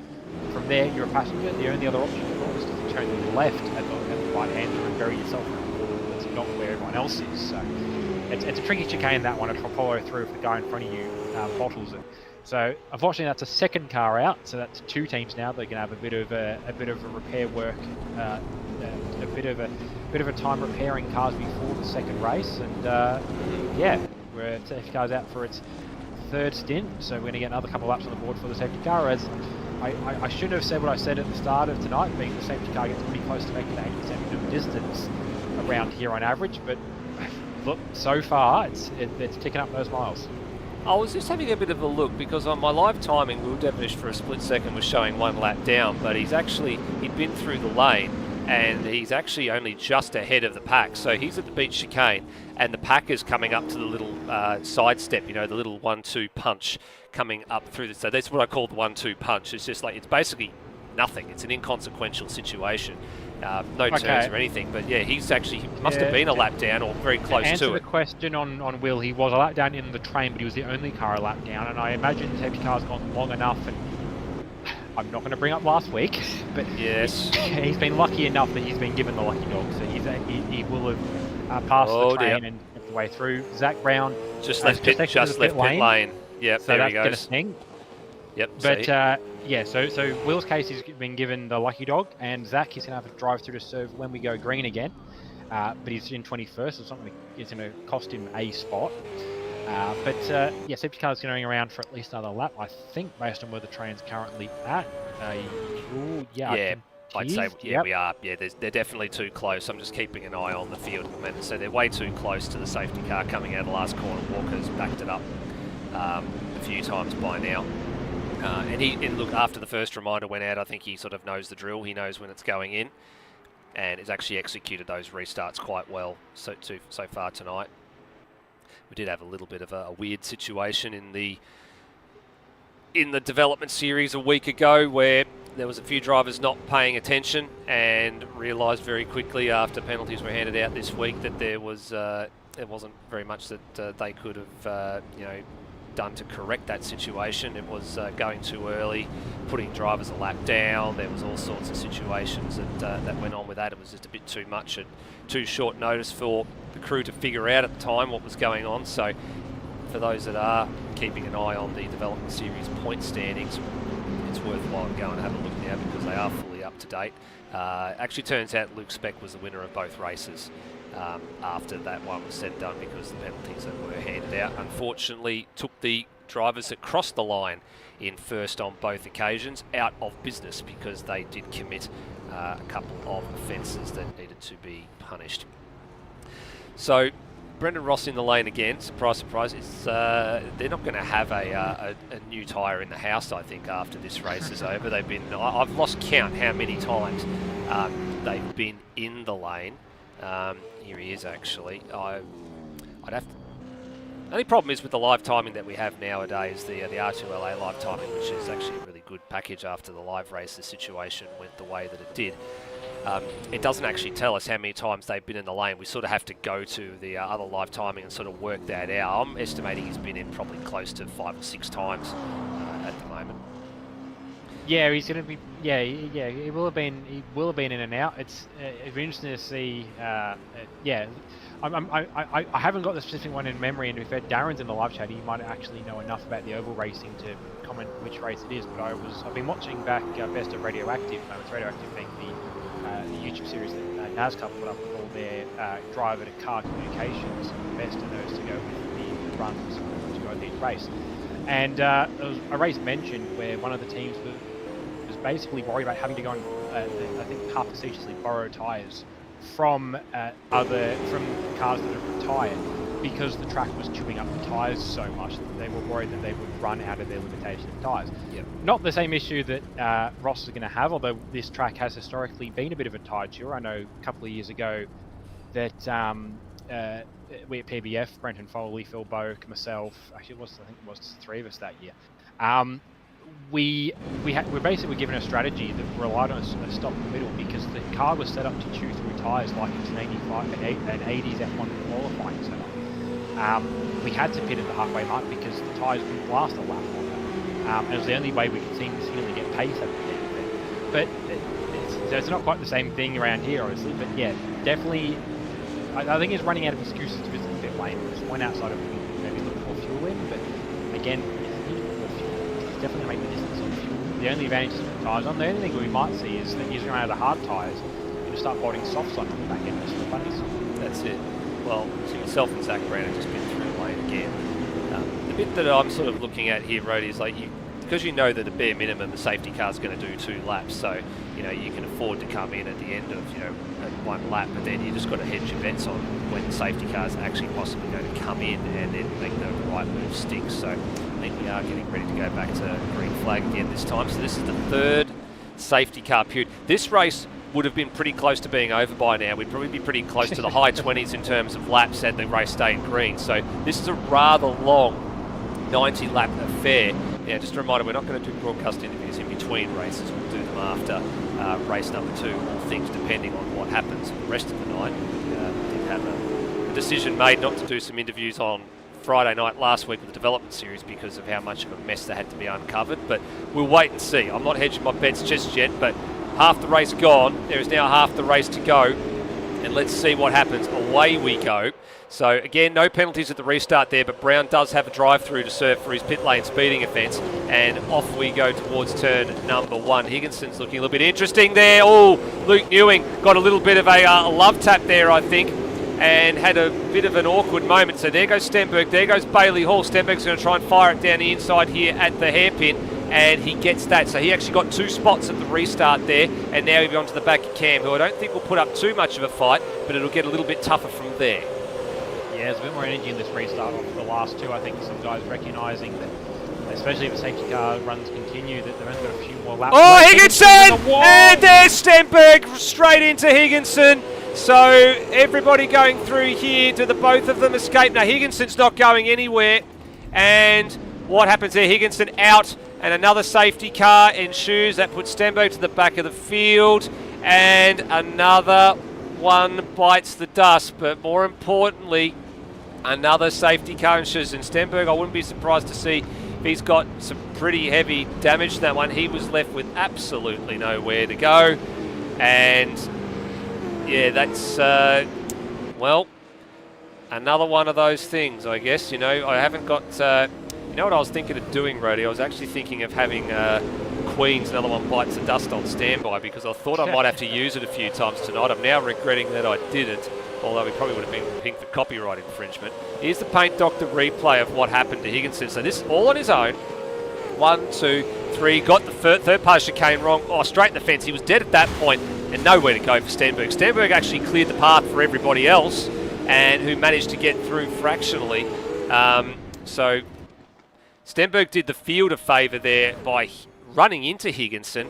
Unfortunately, by running into Higo, he actually gave the damage to himself and is now down the back of the field. So he's in the lane. He's the last of the classified runners. Burko's come in for one there. And well, it wasn't quite higher than Joe Cocker, Walshy, but I agree with Hans. Higo was well up the order, and he'd been up there. Oh, look at this. This is interesting, getting out of pit lane. We don't often talk about this under safety car. But now to answer Hans' question, he was up the order by virtue of a lot of other incidents that had gone on throughout the race. So everybody else tripping over themselves, running into walls and that, and he'd kept his nose clean until that point. And then running into the fence, but no, not quite higher than Joe Cocker, Walshy, for Higo. That's normally reserved for when you're trying to hit them high notes, but even I can't hit the high notes. It's been a few years since I could get the BG's level of high note, but yeah, it's so yeah. There was 2 things that played in that one. Higginson was so far off the right-hand side curve that I think he was riding the skin plate, Yeah, he was well out of line. Yeah, so there was that, which is what contributed to him end up on the wall. And for Kurt, it was really unfortunate. He saw the accident, and as I said, open the steering. You can avoid the thing. He was promised by the time Higginson was there, he'd already turned in for that corner. By the time he went to turn back across, he turned back across harder than usual. The problem was he did that. It's his reaction to turn back left to try and avoid the car. Makes sense. Problem is, it meant that he hit the left-hand curb harder than he was planning on hitting, which kept the car airborne longer. It kept the left-hand side off the ground for longer. It meant that he had no steering, which meant that he actually hit Higginson more than he perhaps would have if he'd opened the steering, avoided the curb, and then cranked it left once he'd gotten past it. But he probably ran the risk then of slowing himself down to the point where the car behind him, which Bailey Oh, would have steered into him. and I've just noticed during the safety car period, I saw Rossi in the chat actually saying no, and then I'm wondering what happened to him, and then I've realised he's also now a non-finisher from this race too. I was watching him come back to the train, and his car just disappeared for a second, and then a second longer, and a second longer. I'm like, oh. Yeah. So yeah, his net or his game or something has decided to give up on him. I'd probably say his game, given the fact he's sitting there in the live chat, so I don't think his net's gone. But that was really unfortunate. He was, I'm not sure quite, when Rossi probably tells in the live chat what his aim was for the rest of the race, given that he'd been running around, twiddling around the back, and probably conviction of how many more safety cars we're going to get as to how that would play into his strategy. But yeah, there is, at this point, there is really, the only strategy there is, and it goes into what I was saying, what I passed on in the broadcast for last week in Dev Series, and what was passed on to me the Thursday before, is track position. That's where you're winning in this race. The guys that are going to probably score a good result, you've still got 11 laps to go, and there could be 11 green flag laps or green flag laps from the point where the safety car comes back into the lane. But still, good points, good position. They've come from those guys who qualified well and all did good defense. That's all it is. It's not down to car pace. As I said to Foley, you could be out there on softs and be the fastest car, but you could be the angriest, fastest car fighting up 20th. Because you're stuck behind cars that aren't going to land easy for you, because the track is narrow enough that it's very easy to defend. And case in point, for an angry car in 20th, the only car a lap down because of his pit stop, Kurt Stenberg is going to be pretty quick out there, but he's not going to really do too much with it until he gets another safety car, putting back the lead lap. Well, we'll wait and see how all that pans out. I'm actually looking just to see where Stenny is on the track at the moment, but where do we start? I'm actually about to having a quick look in the Supercars chat in Discord at the minute, and there's not much going on. There's definitely a few people, a few drivers that have, banging away on desks, and I've got to say, the banging of mice on desks and things like that doesn't necessarily make your car go faster. It just makes you a bit more angry. But it's well, there's.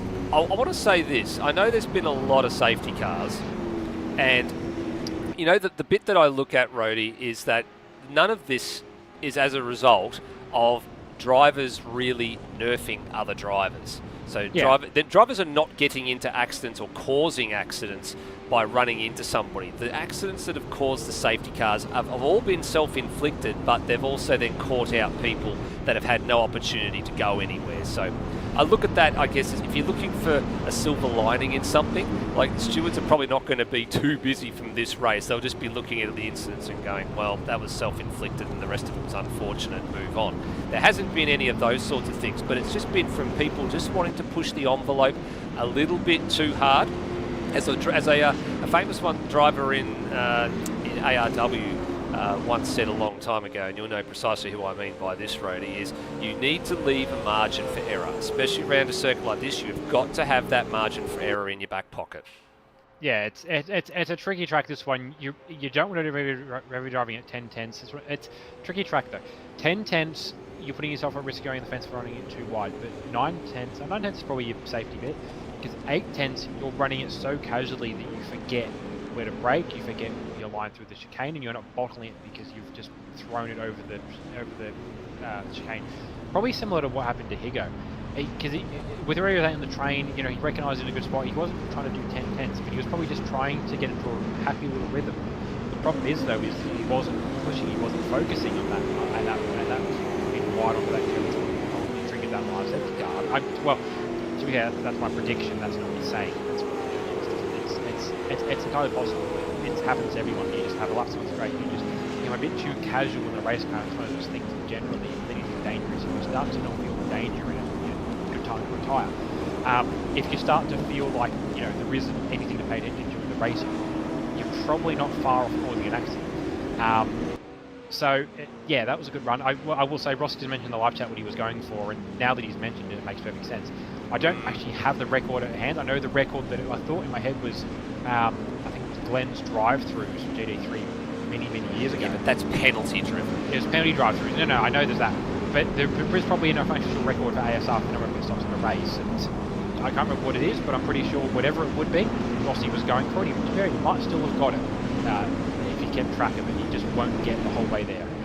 We're about to get started for what is hopefully our last restart of this race. Well, I haven't worked out how many laps we got green flag running before that last one, but we will hopefully get the better part of, 8 laps of green flag running to take us through to the end. Because I tell you what, the last thing these drivers probably want to see is overtime right now.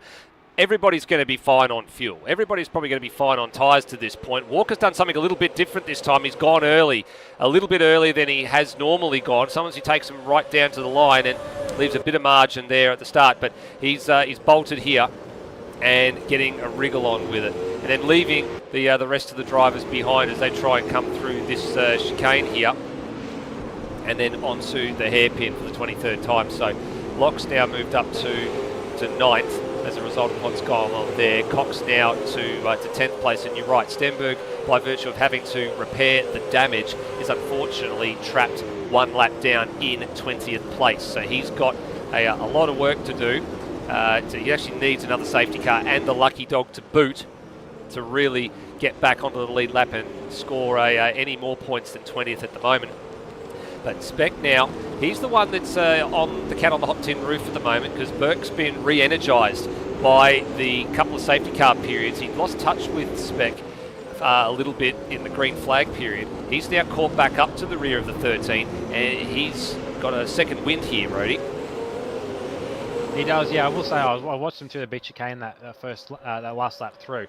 And Berkey ran a point where Specky was a little bit out of sorts through the chicane, and Berkey did a smart thing again with a bit of room, back off a little bit.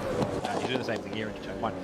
I think they're very much concerned about the fact that, look, if they try and have a big race here, they could be the cause of the next safety car. So if Berkey reckons he's got pace over Spec, he's probably going to either wait for a move that he knows he's going to pull off, or wait till the end of the race, go for a bonsai move on the last lap, where on the odd chance it causes a safety car, it won't actually have an influence on the race because the cars will race back to line anyway.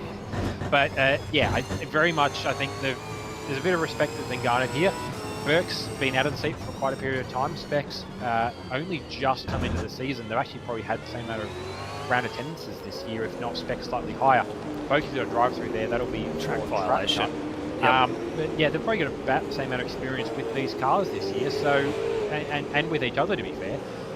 So just, out there probably just learning their way around each other, learning their way around the cars, the track, and just conscious of the fact they're currently running 3rd and 4th, and with a bit of a gap back to 5th. It's going to be some very, very good points for the pair of them. Absolutely. Yes, SCS are on for some good points, actually. Speck currently sitting in 3rd place, and his teammate Luke Newing currently sitting in 7th. In between them are these two. So Kiddis being pursued by Rutledge. That's the first time I think I've said that all season long. Cam Rutledge inside the top 10. He'll be absolutely chuffed to bits if he can keep this going. But he's got a rampaging Luke Newing behind him. And I think he'll be looking to round these two up and move them himself into 5th place. So that would then give SCS Satellite Racing quite a nice point score and probably be on for a good round overall if they can get that going. So Kiddis is I'm interested to get your take on these different lines into the chicane, Roadie, because some drivers take the more traditional line of driving it down the middle of the road on the approach to the chicane. And I've got some drivers that are going out wide, like they're going out all the way to the right-hand side, and they're sort of sweeping in for the first part of the chicane. Saw this a lot Dev Series. What's your thought on it? Look, you can hang out wide, and it makes sense because it opens up that first real nothing of a chicane and allows you to sort of pick your run a little bit through the rest of the section.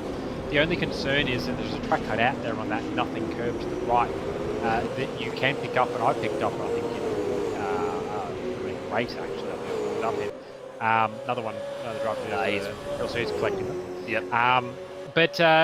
Yeah, it's there. The only concern is doing that, but I suppose it's very much, if you're already used to running it down the middle of the road, you're going to keep running down the middle of the road. It's just, consistency, the rhythm, it's doing what's familiar. It's going to be the best way you get to run through that chicane that doesn't result in a wall. Yep. Or So here we go. So let's have a look at this on the Walker perspective. So he's one that drives it down the middle. You see Noah Turra out very wide out to the right. That's what I'm referring to. So drivers sort of looking to try and straight line it a little bit on the approach, and some drivers looking to sweep in for it from the right-hand side, because some have said it gives them a little bit of a better bite at turn 2, at the second part of the chicane. And some drivers prefer to sort of take the earlier apex for the first part of the chicane and carry a little bit more sort of early speed and try and scrub it off.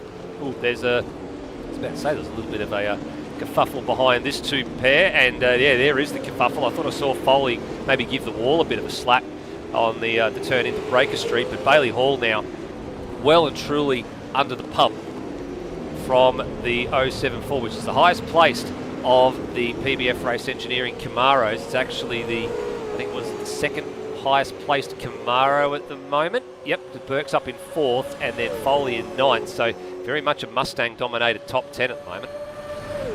I've just noticed as well, actually, just looking at the list of drivers, we've just lost Zach Brown and Phil Boak as well. Yeah, that one, I think both retiring from the drive-through. Zach, I just caught, he just had a little spin for himself out of the first chicane, and I think he just decided to put on that race. Yep. He was running down in 18th, so not 20 points on the table for him, and where he's running, he's not really trying to make up a lot of points for a team standings thing. So that is 2 cars out of that one. And yeah, it's Bailey's being a little bit of a cork in the bottle right now. He had Ewing earlier, who managed to process his way through, and now he's got Foley and Kai for the company.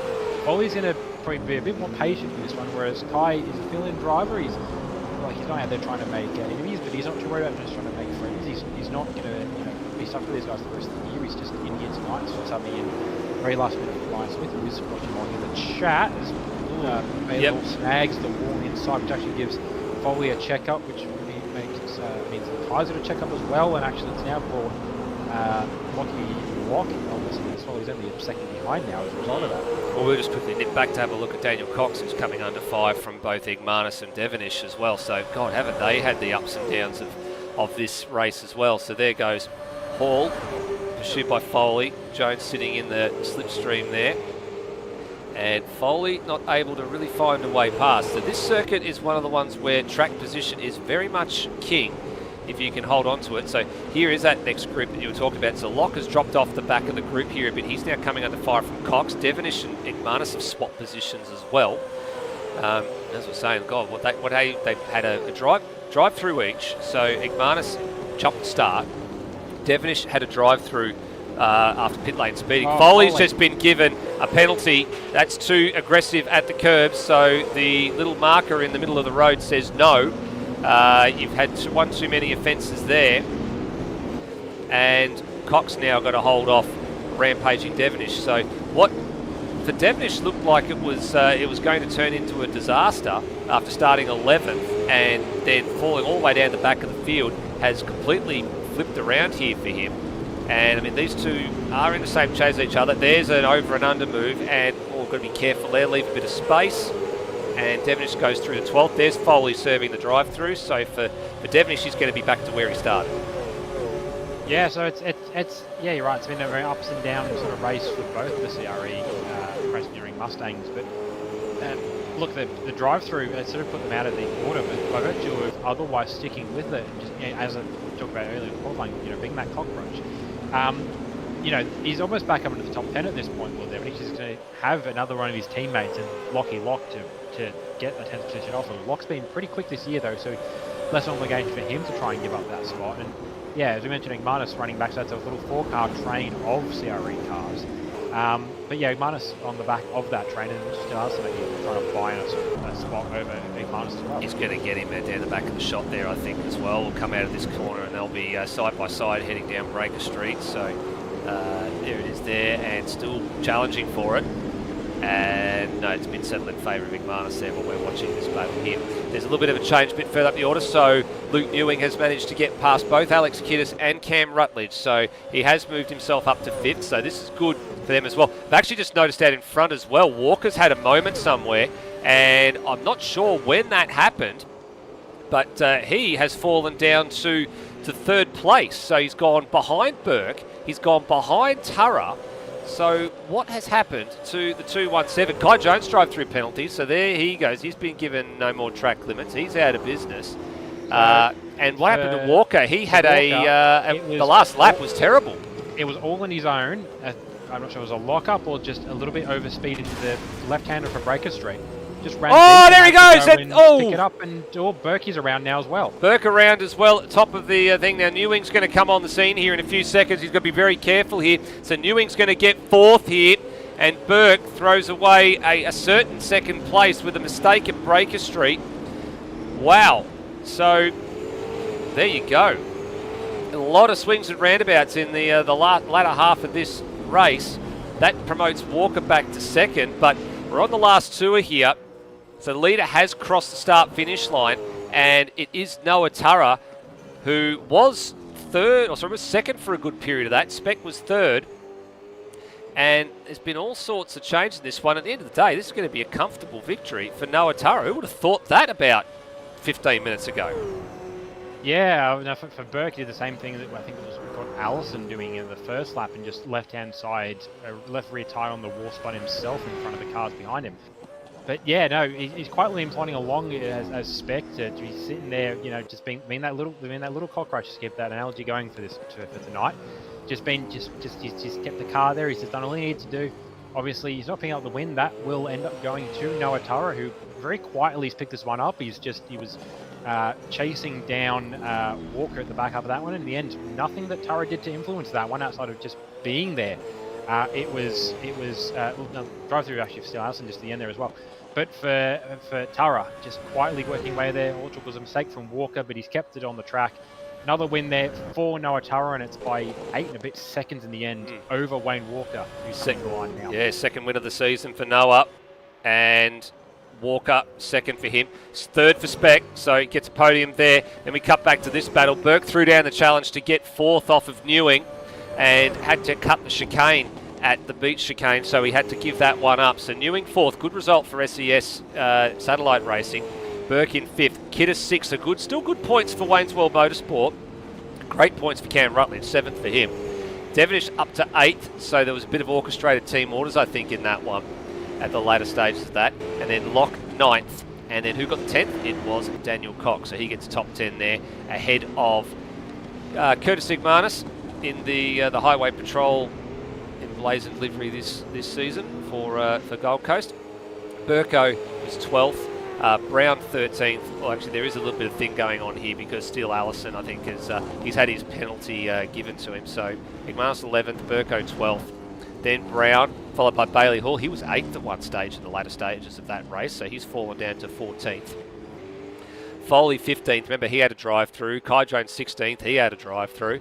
And then Steel Allison's had his drive-through tacked on to the end of his race, and he's finished 17th. And then Stenberg, he was the last man on the in the race, and he was a lap down, and he was 18th. And it's not often that we say that about Kurt Stenberg, but in his case, purely wrong spot at the wrong time. Nothing he did wrong.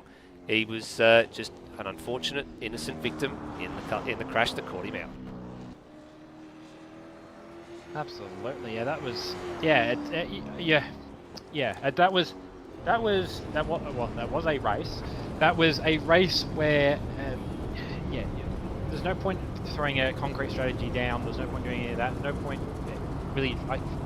You would have been a brave man, I think, at any point to. Well, I'll put it this way: you could have put a bet on that race. You would have been a brave man if refunds were available up until the last lap to not have taken that any opportunity, because I'm pretty sure almost every driver was in a situation where you had a bet on them for a win or a top 5 or a top 10, that then had that taken off them for a lap or two, or for some of them the entire race. Yeah, that's right. I'm well, after what was that? 48 3/4 minutes of racing, we finally got ourselves a winner out of something that probably should have taken about 35 minutes tops. So it has taken a bit of effort to get there, but we do have another win on the board for the season. It goes to Noah Turra, and he was one of the ones, Roddy, we were talking about in the pre-race chat, that the opportunity was there for him to make a bunch of points, starting ahead of Stenberg, himself and Walker, starting ahead of Stenberg, starting ahead of Devonish, and the opportunity was there for them to really put a dint in that deficit, and by pure luck for them, they did. So they really have picked up some good points over Stenny tonight, at least through the first race. That's the important thing. Stenny's still got an opportunity to arrest that momentum in the second race, because you all start on an even playing field. You're all on the same starting lap. Unfortunately, it just means that for Stenny's case, he's going to be starting out of 18th. It does, yeah, and that's the biggest thing for some of these guys is trying to. That's the other thing as well, is for some of these guys that have been quietly tooling around, they've gotten good points, but yeah, it's essentially also factors in, well, it does for any time we do in this format, but the qualifying race for some of them, good points on the board, but it sets them up for race 2. And for the likes of Stenberg, he was the only driver a lap down, and he was last anyway, so being a lap down is going to make a difference for him in the start order, but he's still starting right at the back. His race is going to depend on it's going to depend more on what the other 20 odd cars around him do than what he does. If it's a clean run the entire way through, he might get back to the top. If it's safety cars, he needs to rely on him not being the cause of those safety cars and everybody else in front of him being the cause of those safety cars at some point or pitting. And realistically, only a couple of guys, unless they get damaged, are going to be pitting, the likes of the Brendan Ross. Well, actually, to be fair, the likes of, no, just the Brendan Ross, because Brendan Ross was trying to go for his record there. I'm not saying to do that in race 2, depending on how his race plays out. But yeah, that was sort of it. That's how you were able to pick up spots, was not being involved in what caused the safety car and not having to pit. That's going to be what determines Kurt's second race. If it's a green flag run for a good half of the race, you'll pick up some of those spots, but I think it's a long way back, and there's a lot of cars to negotiate, and there's not a lot of places that you can get a good run. And what you're, I think, going to find is what some of the guys in Dev Series found last week when when I think Darren Lognan was back with us in Super 3 off one of the restarts. Actually, no, sorry, that's what it was. We were a lap down on Darren. He was very surprised at just how slow Super 3 is through the beach chicane compared to the top of the field in Super 2. I think you'll find a similar thing with how slow the likes, well, I'd say based on experience of Zach Brown, Lockie Burke, but they've been pretty good so far on pace. But the likes of the back markers on pace compared to the likes of a Kurt Stenberg through the beach chicane, because really that's where a lot of time is gained or lost by having the confidence and the knowledge of how to launch the car through there. He's probably going to get, I would be very surprised if he doesn't get caught out at some point by a car that's a lot slower through the beach chicane than he expects it to be. Purely because they're just not as quick as he is. Well, we'll soon find out. We've got about 4 or so minutes to wait until we get going for race number 2 this evening. And what we will do is we will actually take a short break here in Central Commentary. We'll be back very, very shortly.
Thanks for staying with us, everybody. It is the 8th round of this year's ASR Supercars Championship. While we wait for a few things to finish in the warm-up session, we're going to have a quick look at the team's standings. So let's bring up those team standings, because we said it was going to be fairly important for a lot of these teams that had poor runs in that first race to really bank some points. So the likes of CRE Engineering, who are at the top of the standings, they were looking dead and gone, basically, at the beginning of that race. Will Devenish was down the back. Turmo had jumped the start. There was drive-through penalties and things that they had to serve that put them right down the field, and they needed safety cars to get back into them, and that's what they got. So they managed to get a bunch of points from that one. So good points there for Wayne's World Motorsport against Sideways Esport Light, and then you got the new entry, which of course is Sideways SES Satellite Racing, who aren't even on the radar at the moment. There, they've got a bunch of points and probably threatening to jump into the top 10, but that is where the point standings are playing out as a result of what's happened before tonight's running. So there would have been probably a little bit of movement, but not too much. So everything sort of getting ready to get ready for race number 2 tonight. Everything is set and ready to go, and we are not too far away from hopefully, Rhodey, I think what we're looking forward to maybe as a less safety car involved race. I think he's absolutely there. He is. Sorry. Yeah, I'm just trying to get a quick little spreadsheet stuff done. And unfortunately, at this point last night, I was already half passed out on the couch, and the other half of my hard solo is kicking in at this point, which is the alcoholic part, which is a bit that makes you tired. Mm-hmm. So I'm trying to get as much done while I'm still actually conscious as possible, because I know I'm going to have a struggle at the back end of this race, especially if it goes as long as the last one did. But hopefully that isn't the case. So yeah, we're just waiting on drivers to get to the grid now. I think most of the guys are out there. It's going to be a couple of guys probably lagging back as per standard, but actually, no, they're all out there. Everybody's out there, so ready to go and ready to rock and roll for another 31 laps. So let's go again. Rhodey, this is the 18th race of the season. Noah Tara's on the pole. It is, yeah. So Noah Tara on pole in that special shell livery. I'm trying to actually pick what that's throwing back to as a general. I think that's something that livery somewhere before, but it's a good little livery he's running and had a good run in it tonight so far. Second is Wayne Walker from Wayne's World Motorsports. A good haul of points for that team tonight in race number 1. And good work from Wayne Walker as well. Luke Speck in third, specifically in this livery so that we can tell them apart from Darren Lognan's car, so that they're no longer identically blue. So good to see Specky supporting some good brands while he's out there. Luke Newing in fourth in the wet wild car. Hayden Cooper was very keen to see that the car did actually get a mention, so there you go. Great work on that car, Hayden. Fifth is Lockie Burke, back for, as we mentioned, after a little bit of a break. Pickloaded on board. He did a pretty good run in race 1. He will do the same again, hopefully in race 2. With Kiddis up there in 6th, as mentioned, good call for Wayne's Motorsports in those teams' points. 7th is Cam Rutledge, the lead CRE Anson Motorsport car. That's a really good run for Cam as well. He's going to have a bit of work to do that again in race 2. 8th is Will Devenish, who'll be knocking on that door very quickly. He's got a few spots to make up as well, with Lockie Lock back there in 9th in the Xbox car. We've seen that one before. And Daniel Cox across the line in 10th. And actually, sorry, we haven't actually seen Lockie Lock car because I remember the reveal trail of that one. That is a new delivery for this round. 11th is Turmo in his Highway Patrol police car, chasing down the Crims tonight at Gold Coast, with Steve Burke starting from 12th east, so it's our late Indigenous round entry that we missed in the Valley. 13th is Angus Brown, filling in for Darren Lognan, with his teammate for tonight, Bailey Hall, in 14th. Brenton Foley is starting out of 15th. Pretty good run for him in the race up until contact with another car at the first chicane, with Kai Jones in 16th. He was running good as well until the end of that one, filling in for Ryan Smith. 17th is Mitchell Steele Allison. He's subbing for Leonard Grossel at Renshaw PBF Black Stores, with Kurt Stenberg in the Stenny Brings car out of 18th, trying to bring a win, hopefully in race 2. 19th is Phil Boak, with Brennan Ross in 20th. They're very quick, so I'm going to run through this one. Higginson in 21st in the Redheads car, Tim Redmond in 22nd, and Dost off the back of the grid, subbing in for Anthony Green in the number 10. Certainly is. That's the wrong pop-up there. This is the second race of the night. It is the 18th race of the championship, and off we go. And it's actually a pretty decent start by Wayne Walker off P2. He might actually have the whole shot here. No, he decides discretion is the better part of valor. Backs out of that one into turn number 1 and lets Noatara have the lead. But I think with the pace that Walker showed in the opening stands, it's probably only a matter of time before he starts to make good on his run back to the start of the field here. As we look a bit further down the order as they're heading back towards the beach chicane for the first time. Got to sort themselves out. Stenberg's picked up a spot there as a few drivers have made their way up and down the field. Stenberg now tucked in behind Bailey Hall, who himself is tucked in behind his teammate Angus Brown. It'll be only a matter of time here before Stenny's passed and on to the back of the second, the Vortex cars, and yep, just shot the gap nicely there. Yeah, so as we mentioned, it's going to be down to the cars around him and how much he might put up. Stenberg, though, very much there for his all around here and then on the hard. So he's still trying to make the length of this race work. The tyres aren't concerned with it's going to be the fuel. That said, in the train, he's going to opportunity to pick up some fuel saving here without actually losing much time because he'll have to draft the cars in front of him. Well, aside from the loss of mirror covers and a few other bits and pieces, we are through lap 1. So that's important for this race because now you can start to settle into the rhythm here. Brown's actually not giving any quarter to Stenberg here. He made him earn that one into turn number 1. So for someone that's not a regular in the development series to make a seasoned campaigner and a 2-time champion earn his keep at the opening chicane, that takes a bit of balls there, Rody. Yeah, to have one of the Dev Series fill-ins for the fight up. We encourage everyone to put up a fight at any point where they're legally allowed to. And it was obviously in that instance, but yes, a lot of guys from Dev Series might not open. You know, I think guys want to open the door. Lockie Locks made that one a pretty easy pass compared to Angus Brown. I think his only side it wasn't his fight, but to be fair, I mean, Lock has been not far off the pace of 30 points this year, and Steve Burko has made the wall and actually Lock around as well. Yeah, Lock, there's a bit of kerfuffle going on here. I think they'll both extricate themselves. It's just a local yellow, is it? No, safety car called. So we got a lap further than we did last time around. And safety car has been called. So, there's a little bit of, there was a bit of movement and shaky going on toward the pit lane. A bit of fake-out tactics going on there. And Igmanis pulls the trigger and comes to the lane. So that's a surprise. I wasn't expecting to see that. So then who else is coming in? Burko in, Hall in. I think Redmond was in as well. This is what I was talking about. So have a look at this. There was a bit of, when the safety car was called, there was some fake-out tactics going on down the pit lane here. So have a look at things. So Foley faked, I think it was. Yeah, was that Foley or was that Bogue? One of them faked, and then it went back out, and then Igmanis bit, and then, he's decided to commit to that strategy now. So interesting to see what he comes up with. Not often that we see that, Rody. We don't see a lot of those sort of fake-out tactics these days.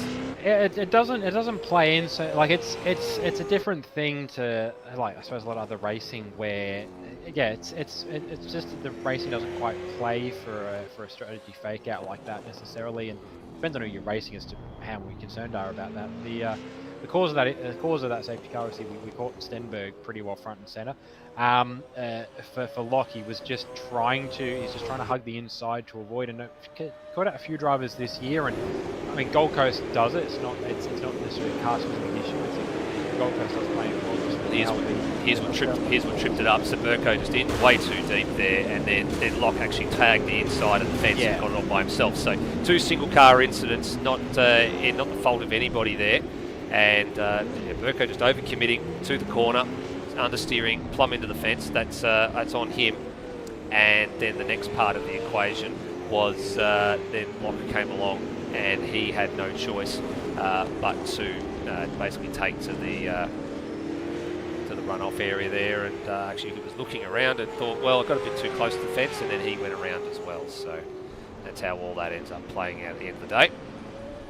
So that shuffles the order a little bit, puts Steve Burko to last on the order, puts Locke to second last on the order. Igmanis has come out in 19th after touring the lane.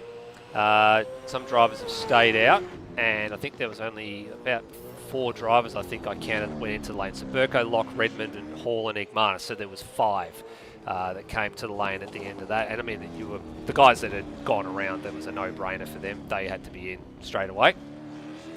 And well, they may as well, because they're down the back of the field anyway. I guess, Rody, we got 1 lap in the books.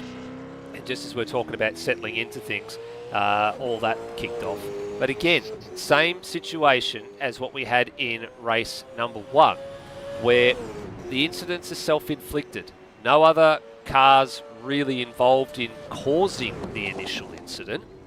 You know, all drivers running into walls or things like that, which, you know, the driving standards will be looked at and thought, well, you're not leaving much of a margin for error there, so why are you continuing to do that? But then, you know, thankfully in that case, there was nobody that actually, you know, arrived on the scene and had their car or their race ruined, like we saw in race 1. Yeah, I was just having a think about just then, and this is purely just an off-the-dome thought. There's no inclination as to how things should play in the future. But this would be a really good race if safety cars were purely manually. Because half the safety cars, a lot of them aren't really necessarily justified as safety car. There'd be an extended period of localized yellow and probably some very angry double wave yellow flags from the marshal saying, "Oh, there's somebody around the corner parked backwards. Don't steam in there at Mark 10." But a lot of these safety cars wouldn't necessarily end up as safety cars in supercars itself, because they are just 1 or 2 cars around. There is still a gap to get through.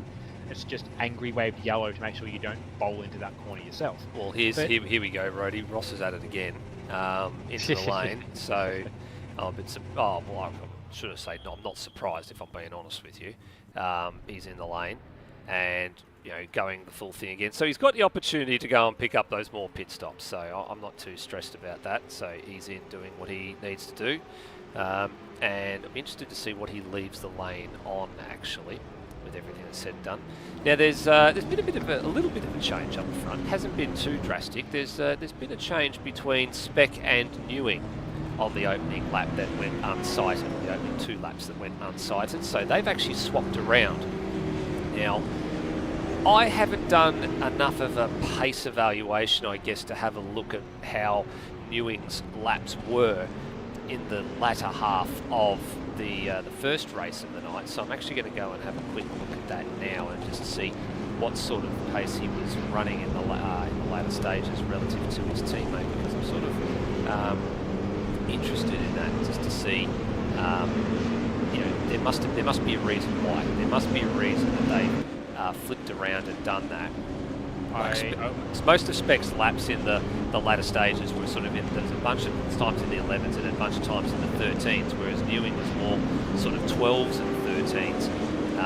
So I guess they've made a strategy call between them there. I haven't got enough concrete evidence from those race results from race 1 to really say, you know, there's been anything happening here that dictates they need to move around. But what is being dictated right now is the fact that the safety car's gone in and we're back to green flag.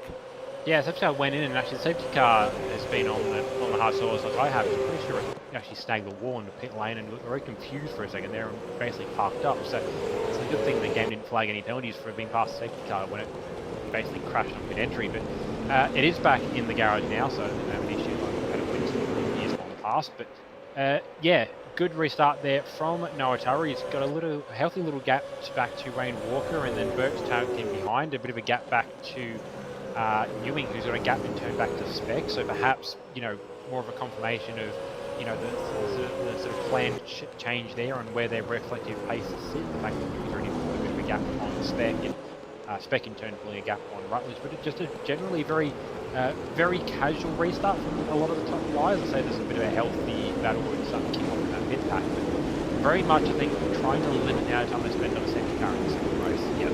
So you're talking about that mid-pack battle as the wing mirror of Foley's Camaro goes flying there. So this is Will Devish. This is where this battle is really starting to kick off. He's giving Kiddis the big hurry up here at the moment. And as they come on the front straight, there goes Foley's other mirror cover. So he's lost them both in the space of about 3 corners.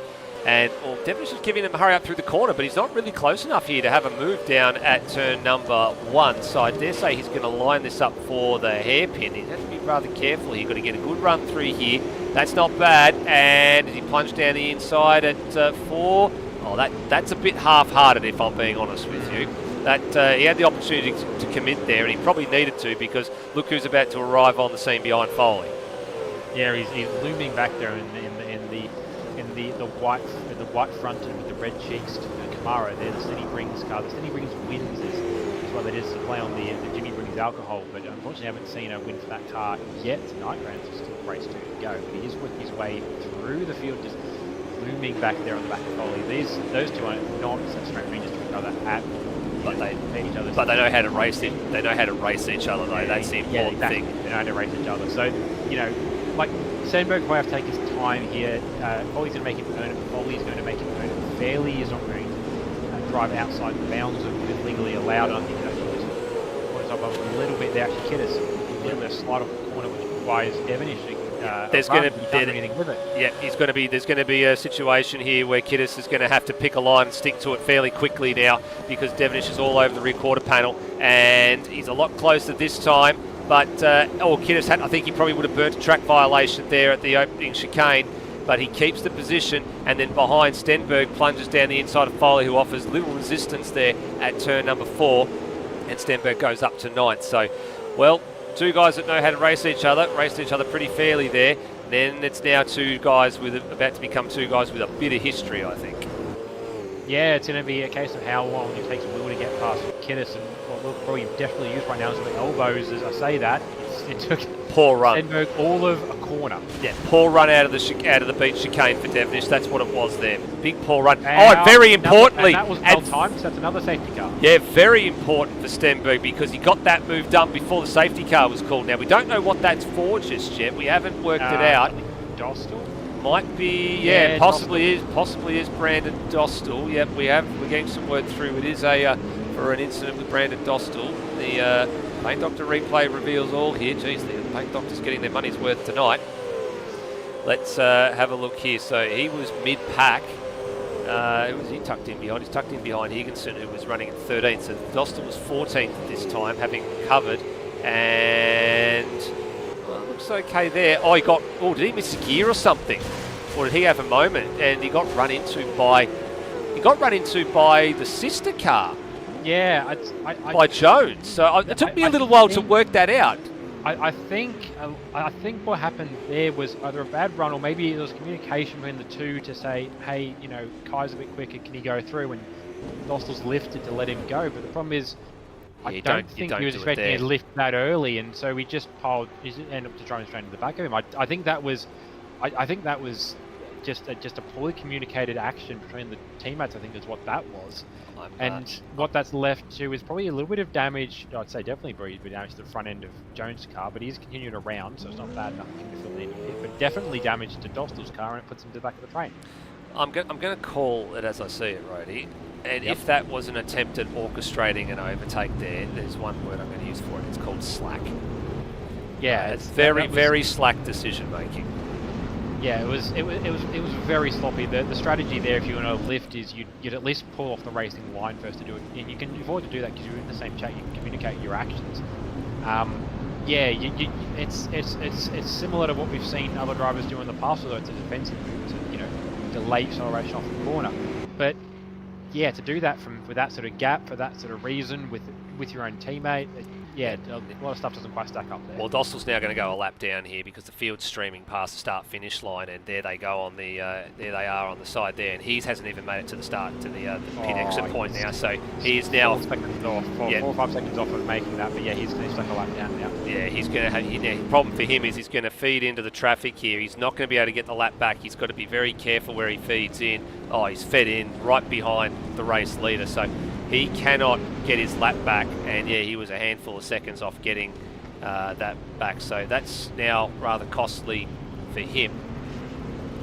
But he's also now going to have to, he's going to be a bit of a problem when we go back to a restart situation here. Now, one thing we normally have popped up in the early going of most of our races this year is, of course, our pallet control solutions race facts. And I didn't bother to pop them up in race one more because the strategy went out the window. So we're going to pop it up now because this is what the strategy options, or what the strategy thing dictated would have been had it had to come up. So pit stops, of course, are optional. Well, we saw that because the safety car option was there. Your low end and your high end fuel rate, and the word was, if it was a green flag race, you could have saved around if you could have run around 4.2 litres a lap fuel burn, you would have made it on a hard tyre run. You would have had to stop. The big bit at the bottom there is, well, high safety car probability. Well, we've had how many tonight so far, Rady? I'm now counting, I think we're on our 6th in 2 races, 4 and 2. Correct me if I'm wrong? Yep, sounds about right, yeah. Well, it's academic at this point. I think it's... if you want to play along at home, if you're taking shots every time a safety car comes out, I'm sure you've been stacking them up. But for me, it's a case of I take a sip of the old can that's sitting here on the bench next door to me in the broadcasting studio. But yeah, that's what the strategy, that's how the race facts would have actually panned out. But the strategy sort of dictated that you could have gotten to a point where you would have been able to, split the race into halves. If you were running on the soft tyre, you could have actually gone along and quite happily run a soft tyre and been sort of a little bit quicker than the hard tyre runners, but you would have been absolutely fanging it through the chicanes. Or you could have gone the hard tyre option non-stop, try and save a bit of fuel and make it from there. Or in some cases you could have gone down the road that a lot of these other drivers have gone down, and that's just hope for a safety car and pray the track position, as it always is at a circuit like this, is king. Yeah, and so that's what I mentioned earlier. I've just actually seen Rossi's out as well, so we'll see if we're going to message him in the live chat at some point in a little bit. But I've just seen a DNF for him as well, so I'm not sure if it's the same thing as last time or not. But yeah, its positioning is all it is, and it seems like a backwards statement to make, but I'll make it anyway and I'll explain it quickly. Your biggest battle here is not with yourself; it's with the other cars around you. And yeah, it's racing. Of course, the battle's with the other cars around you. No. The battle is strategy. It's making sure you run your best race possible. It's when you're out there on hards and you pick up the fuel, you start transitions, you're out there on softs and you make the best of them, and you get them to that halfway distance and you bolt and you set on. No, the biggest battle is relying on the other 22 cars around you when we started this race, but they weren't going to trigger safety cars, and they're not going to continue to trigger safety cars as to whether your strategy plays out, because you could have strategized this to perfection and all it takes is another safety car and it's completely out the window. Yeah. Going to be another lap under safety car here at the bare minimum because no, Otara's a little bit too close to safety car. A little bit of a look ahead, I guess, while all things are being taken care of behind the safety car at the moment. It is 8th round, so there's only 3 more rounds of the championship to go. If you're a Development Series driver, it's 5 more rounds to go because you've got Sandown and Bathurst in between the standalone events. But the next round for the ASR Supercars Championship is on the streets of Long Beach. It is the international round. Something was so popular last year, Rody, at Watkins Glen, turned out a lot of great liveries, NASCAR-style liveries for the final run of the Generation 2 Supercars last year. And Long Beach, the American street circuit, is going to throw up its own challenges. So that's on August the 16th. If you're a Development Series driver, then the week prior, the August the 9th, is going to be what you're looking for that. So then after the 9th round, the Supercar Series takes a bit of a break until November because we've got the Enduro Cup in between. Now, unlike all the previous seasons, I should say, at this stage, Enduro Cup is not going to be broadcast. So a little bit of a disappointment this year. Yeah, the Sandown and Bathurst events are just going to be purely and simply drivers and no broadcasting. Just take that added pressure off. It also takes the pressure off the team here just to enjoy what is normally one of the best times of the year in ASR with the Enduros, and just something a little bit different for 2024. And then there's 2 races in November to round out the season. There's Taupo on the 8th of November and Adelaide to round out the season on the 29th of November. So they're the 3 events to go after this one. And a few people are looking forward to Long Beach, and then a big old break until we get to November, and then we finish off the season in a little bit of style on a new circuit for ASR, and then on the streets of Adelaide. Here we go. getting ready to go back to green flag running again. The number 26 of Noah Tara has got control of the field and bringing them down to start-finish line here. So the car in second place in the running order there, I should say, in the actual sequence of cars. Brandon Dostal, he has got he's a lap down at the moment, so he has got a stop-go penalty. That will be cleared, of course. And we are away and running again, Roddy.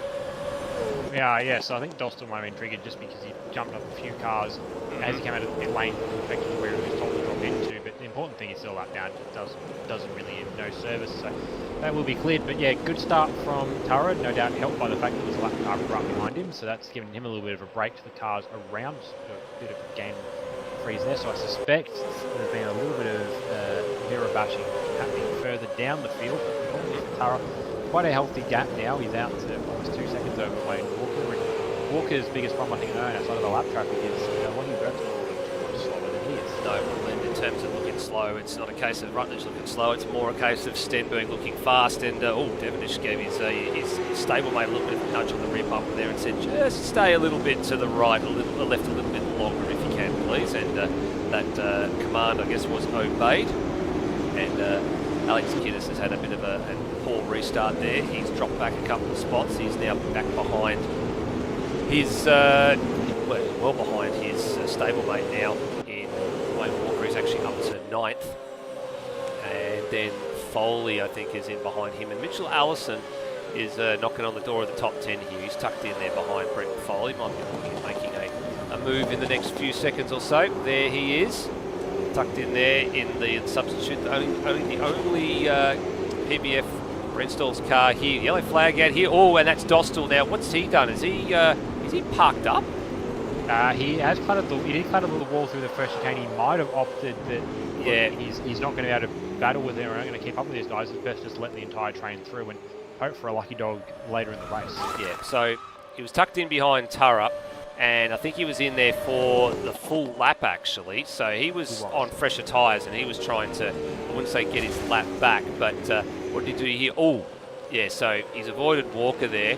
And then I think that was because he clouded the wall. And that's kind of a dangerous, I was going to say dangerous spot to pull up, but what that unfortunately does, and I'm going to point this out, is when you are a stationary car like that, it means that you've drawn a yellow flag. You've then inadvertently taken away a passing opportunity for drivers at that part of the course. So anybody that passed under yellow flag there technically is in breach of the yellow flag rules, but by pure coincidence, by another driver causing that problem that shouldn't have been there in the first place. Yeah, so I think there's only one or two guys that might fall foul of that, but they were already pretty sure alongside as they came to yeah, I think it's an awkward spot because it's not an easy track to just give up spots in. Even the straights aren't really straight. No. Back spot the car right now deviates through the little nothing chicane that it has in and of itself. So it's really hard, and to be fair, Dostal's already had first-hand experience about being left in a bad spot trying to let the car through. So, yeah, it's probably the least worst option. It did cause a yellow flag for a lap, but importantly, the car's now through. They can resume their own battling. You can play around at the back, hoping for another safety car and a lucky dog. Dickinson got away there with the exit of turn. The chicane there again. They got very close to the wall, rubbed it. Oh, here we go, another safety car again. So there's all sorts of things going on, and I'm wondering if it is Brandon Dostal again, but I don't know yet. I haven't worked that part of it out. The top part of the order still looks good. Might be a single car incident for Dostal. Let's go and have a bit of a look at that one on the replay. No. So let's have a look. So he was in between the two Vortex machine cars, and obviously he was trying to unlap himself at this point. Oh dear. Oh dear. Yep, that's a rather nasty error. And the fact that you are a lap down as well makes that even worse. So that's a big error of judgment there. And that's the first safety car of the night that has been called because of two cars, or of an incident caused by one car hitting another. Yeah, I mean, it's a weird thing to say. I'm happy that we took it that long to get there, but Yeah, I expected more safety cars to come from contact rather than just from somebody sending it a bit deep and then getting parked in a bad spot. So look, that was really unfortunate. I think.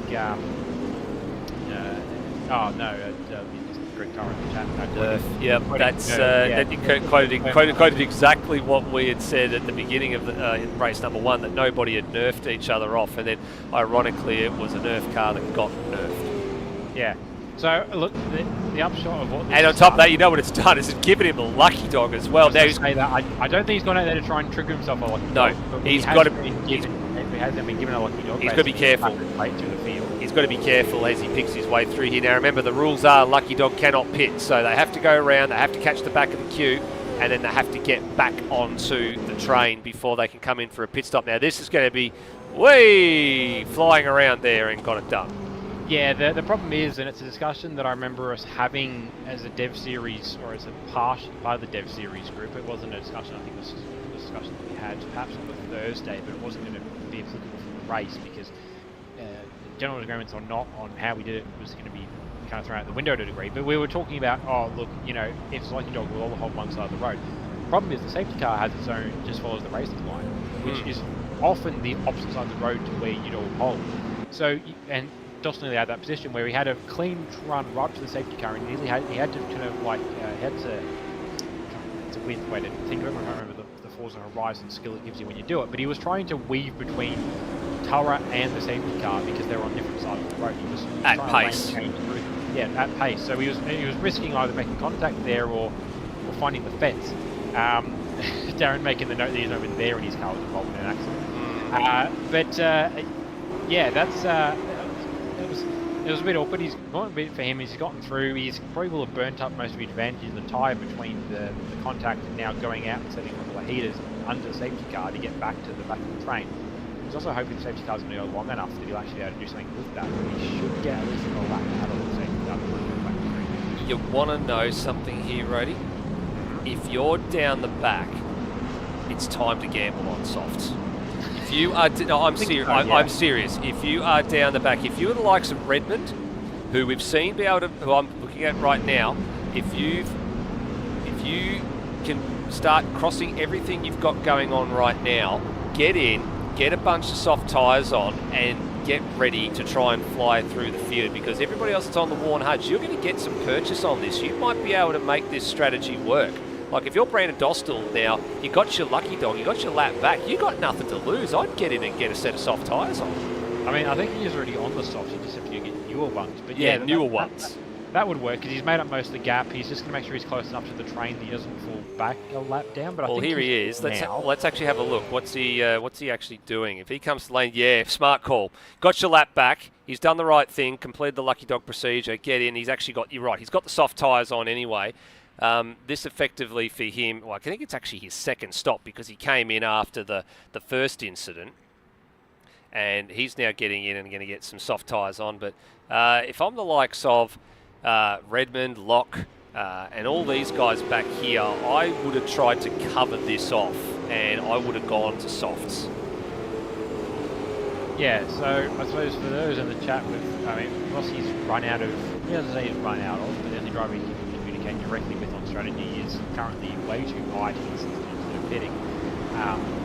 But yeah, the likes of, well, I think Ryan's in hospital, so his ability to communicate seems to be a bit limited. For Cato, if he's sitting there at home, wherever he's sitting, then we jump in the Discord chat and start yelling at his drivers. Yeah, a couple of those guys are down the back. Oh, well, that's just completely screwed the strategy. So that's he did the right thing. He gone in and got the soft tyres on. Unfortunately, his right foot has screwed the pooch. Yeah, I think I watched that one happen actually. He came in on entry. He got down below 30. He wanted to accelerate, popped up a bit above 40. So I suspect the button didn't actually click the first time. So when he went to check it again, I suspect that'll be what did him in. So that's gonna hurt. It's probably end up going a lap down or pretty close to as a result of that drive through. Yeah, that's gonna stick. And yeah, we're going back green as well. So yeah, so that's actually worse for him, because he's not even He's going to have to really hustle to catch the back of the train at pace. And as we go back to green flag running, so slightly shorter safety car period, so he'll actually be able to get in and get that penalty done. Like the usual gamut is that you can't pit from the train to serve the safety car period, so to serve your penalty. Stenberg now down the inside. I was actually wanting to see what these two were going to get like under racing condition, but Stenberg's pinched it rather early there at the restart and move up to 4th place. So all these safety cars are working out quite well for him. It's all coming up Stenhouse in his case. And off we go. And through the chicane, next target for him is going to be Lockie Burke, and then it's old sparring partners getting together this year with Wayne Walker. So the competition gets a little bit stiffer as you get up the order. And Burke, I think, is now realising, okay, I've got a chance here. Can I manage to get a Walker? Oh, and another safety car. Oh, we didn't get very far again. Who was it now? If you're playing along at home, that is 8 on the night. Mitchell Seal Allison was a car backwards, but I guarantee it won't have just been him. No, so he's now exiting at the top of Breaker Street. And let's have a look. Let's see what the old Paint Doctor replay reveals for us this time. Yep, so he was involved in a bit of a pack here. Rutledge ahead of Foley and then Steele Allison. So this was around about 12th place. And, he did the same thing that... was it Locke? Actually, no, he did that. He did this race. He did it the first race. Yeah, so... Yeah, I was about to say, he's done exactly the same thing. Same thing, and then caught out by Higginson, I think, first was the one in contact. And then in the end, everyone's filed past him. It's just that Locke picked the wrong lane to go down and was boxed in by the cars on his right and just ended up driving straight into the door of Allison.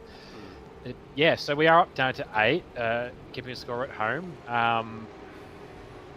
It'll be interesting to. I think we're going to be close enough to the end that we're not going to hit double digits, but. Pretty close to a race night. Well, we're tracking the same way that we tracked in race number 1, right? We had all the safety cars in the first 2/3 of the race, and then after that, it was plain sailing to the green to the end of the race. So I'm going to cling to hope that that's what's about to happen again, because it's. I'm going to be honest. It's getting not.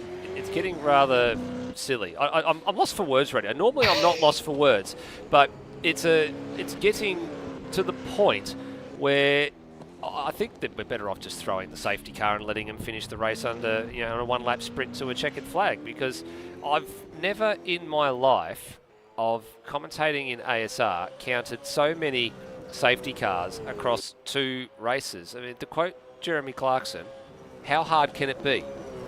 I mean, look. The concession is, at least for the drivers, is that not that we're trying to do a cost-benefit analysis or anything like this. But the amount of safety cars versus those that are triggered by just actionable driving offences. So far, is 1 of the 8 that we've had all night. They can directly attribute to action driving.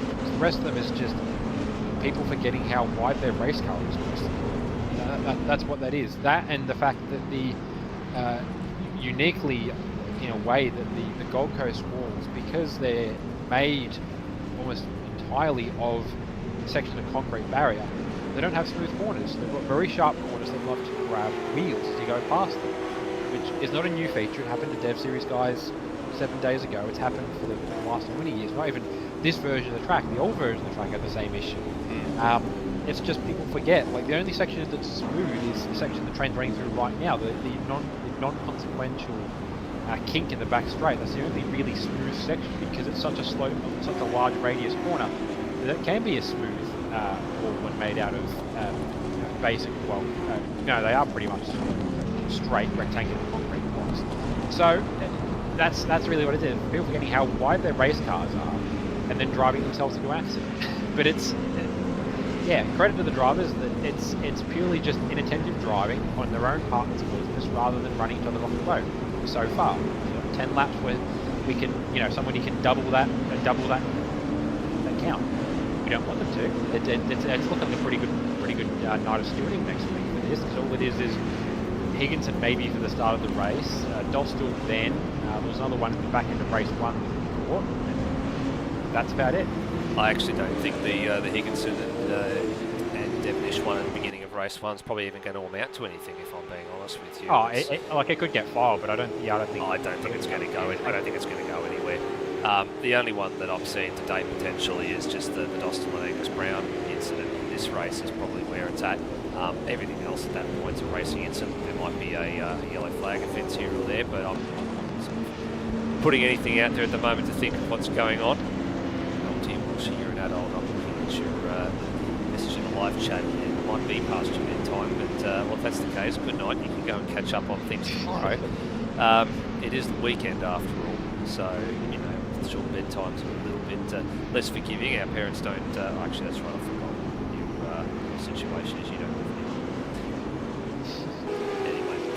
Anyway, yeah, I was going to say, I based off last night, I'm pretty close to the point where I was definitively passed out on the couch and going on the Tempest and Lounge to go plus some interviews. So, amazingly, I'm finding a third winded today, which is amazing considering the racing has been probably, outside of the good racing we've had between the safety car period, it's probably been one of the biggest snore fests that we've had for this year, just because you'd only do so much watching a train at 23 car.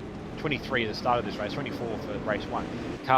Train of 24 cars following a car with flashing lights. There's only so much you can do with that information before it starts to get a little boring. And even with my ability to waffle on, I'm running out of stuff to say that's unique about the situation. So, I think it's might be getting back to green flag now. Yeah, so we're basically, what's happened is exactly the same as what's happened in the first race. So we've had 4 safety cars in the first 22 laps, and lap 22 on both occasions, we've gone back to a green flag situation. Now, race 1, we got green flag to the end here from this point. Can we get it again for race 2? Let's see if we can get a good chunk of running in. Tara goes early, so he gets a green flag. He goes a little bit earlier than a lot of other drivers have gone, and that's actually handy for him. He's actually got a little nice air margin now over Wayne Walker. Now Stenberg's starting to get interested in the back of Lockie Burke here as they head down towards the hairpin here at turn number 4. He's not close enough here, but Burke's sending smoke signals and actually made it easy at the end of the day. So that's a bit of fortune for Kurt Stenberg now onto the podium positions. Yeah, so probably a bit less of a fight than you're expecting to have there with Burke. That said, Burke's sniffing back there. He's probably angling that if he can force Kurt having a bad run through the chicanes here, and that was a pretty healthy bottle job actually for Burke through those chicanes, so he won't be doing it. He's probably trying to perhaps angle back onto Kurt Stenberg, but at this point his biggest fight is continuing. Yeah, Stenberg's through, so his next fight is with Walker, and half of Tara's reason for a good start is to really build that air, because I think his biggest concern is not so much Walker as it is with Stenberg. Yeah, that's right. So you've got Devonish, who's now tucked in behind Luke Speck. So the 2 SES machines are now lining up to have a go at Lockie Burke, but then Will Devonish is giving a hurry up here to Speck on the exit. Oh, they're both wiggling away there as they try and put the power down to the ground. Devonish has been a bit reluctant to pull the trigger on a couple of occasions this season, and especially in this race. Now he's on the one side of the ground here, and Speck actually concedes and lets him go through. Now Stenberg's got his fight with Walker, and there's already some paint exchange between the two of them. Now this is going to get interesting. So Walker did angle the car a little bit towards the apex rather early out of the chicane for turn 4. Stenberg now tucks back in behind, so he's going to look to the passing opportunity down at turn 11 at Breaker Street. If he can actually get this car through here nicely and get it stopped, but he's lost some ground there to Walker. Yeah, so what this is doing is bringing Burke into it as well. This started at the last corner. Stenberg put his own at the inside, and unfortunately Walker was kind of trying to turn across. There was contact, which forced both cars to check up, which gave Tara another second of advantage. Stenberg's now been in this battle for almost a lap, coming up to a lap now. It was this point the last lap where similar to what happened there nearly happened again. Stenberg's trying to get a pass done, but Walker's, in a way that a few other drivers would have liked to have seen done, he's definitely got the elbows out. He's attached straight into the territory where it's going to be paint exchange. There was paint exchange there with the wall between Stenberg and the paint. Walker's got the wall, and that now gives Stenberg the ascendancy. Burke's going to go through here as well, and Walker's going to get shuffled wide, so he might lose another spot here to Newing, and Devonish has now gotten past Speck, so this is now a proper fist fight here for the minor placings. Walker down to 4th, and well, 3rd's right there for anyone that wants to snap up and grab it if they can get past Walker and get past to Burke. And Walker, oh, he's into the fence here. Newing had to check because he would have plowed into the rear of the 217 machine, and now Newing plunges down the inside of Breaker Street, and that's gonna, oh, that was, I wouldn't say it was always gonna happen, but that was just unfortunate that he got a little bit sideways at the time that Devonish arrived on the scene, and Devonish really didn't have much option there.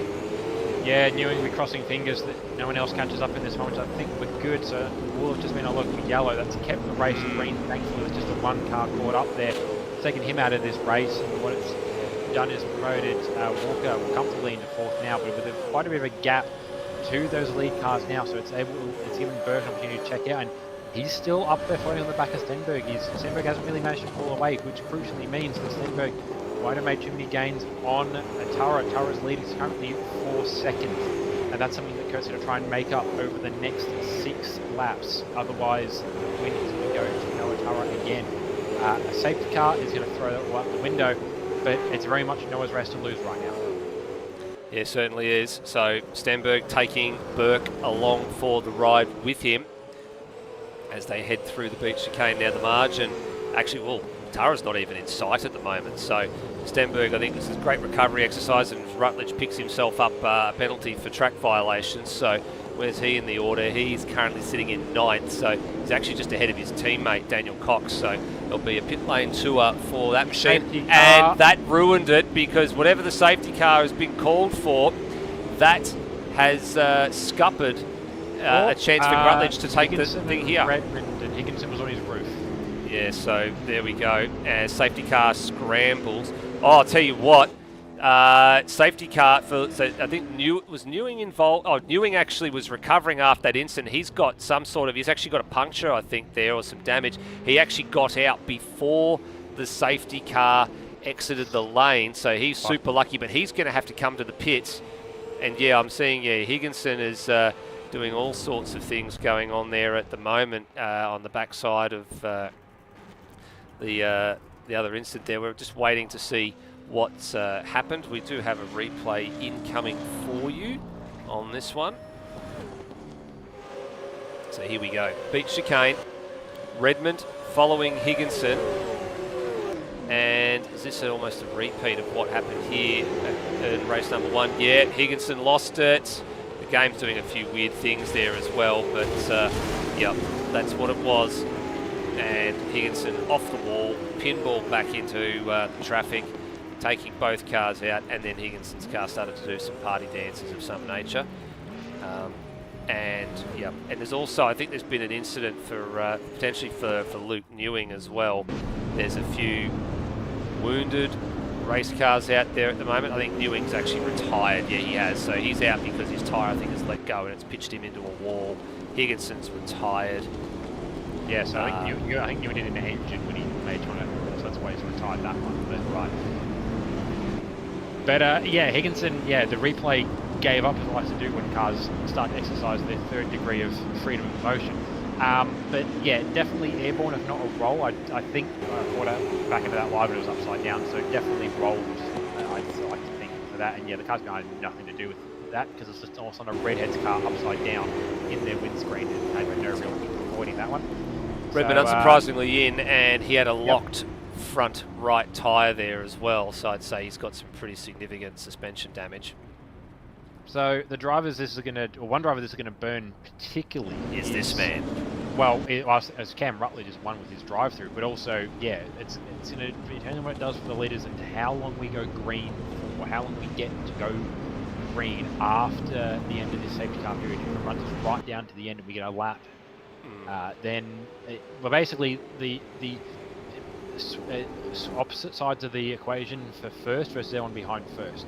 Yes. The shorter the period is, the better it is for Noah. The longer the period, the more that Kurt Stenberg, that Lockie Burke, that even Wayne Walker can try and buy on this one. Wayne Walker's currently trying to come back from 4th, but he's got a little, I think he's got a bit of a bee in his bonnet after his race with Stenberg. I know Stenberg's got a bit of a bee in his bonnet in return, so they've both got to, get a little bit of heat, a little bit of steam under the visor. he's, he's going to keep it pretty fair, but I imagine he'll be elbows out if we get a 2 or 3 lap run here. And he's already right on the back of Burke. He's probably quicker than Burke, maybe not by much, but it's by enough to try and get a fight in there.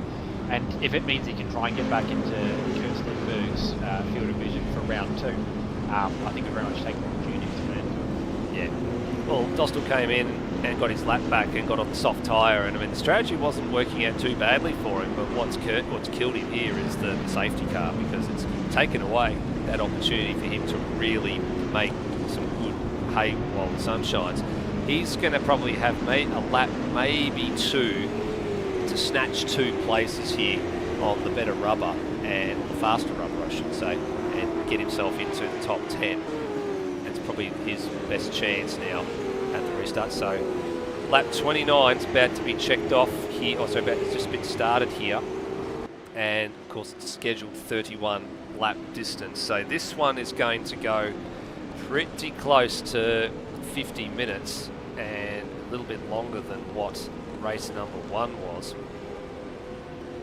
And you're right, the drivers that this has burnt comprehensively is the lead that Noah Tara had built up, which he was looking forward to managing all the way to the finish. And then Cam Rutledge, who got that drive-through penalty, probably was in line to take it that lap, and then the safety car came out, which then means, well, you're going to have to take it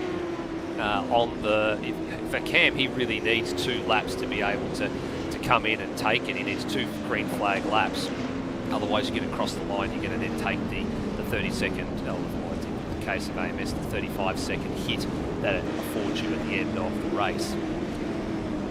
So we'll see how all that pans out.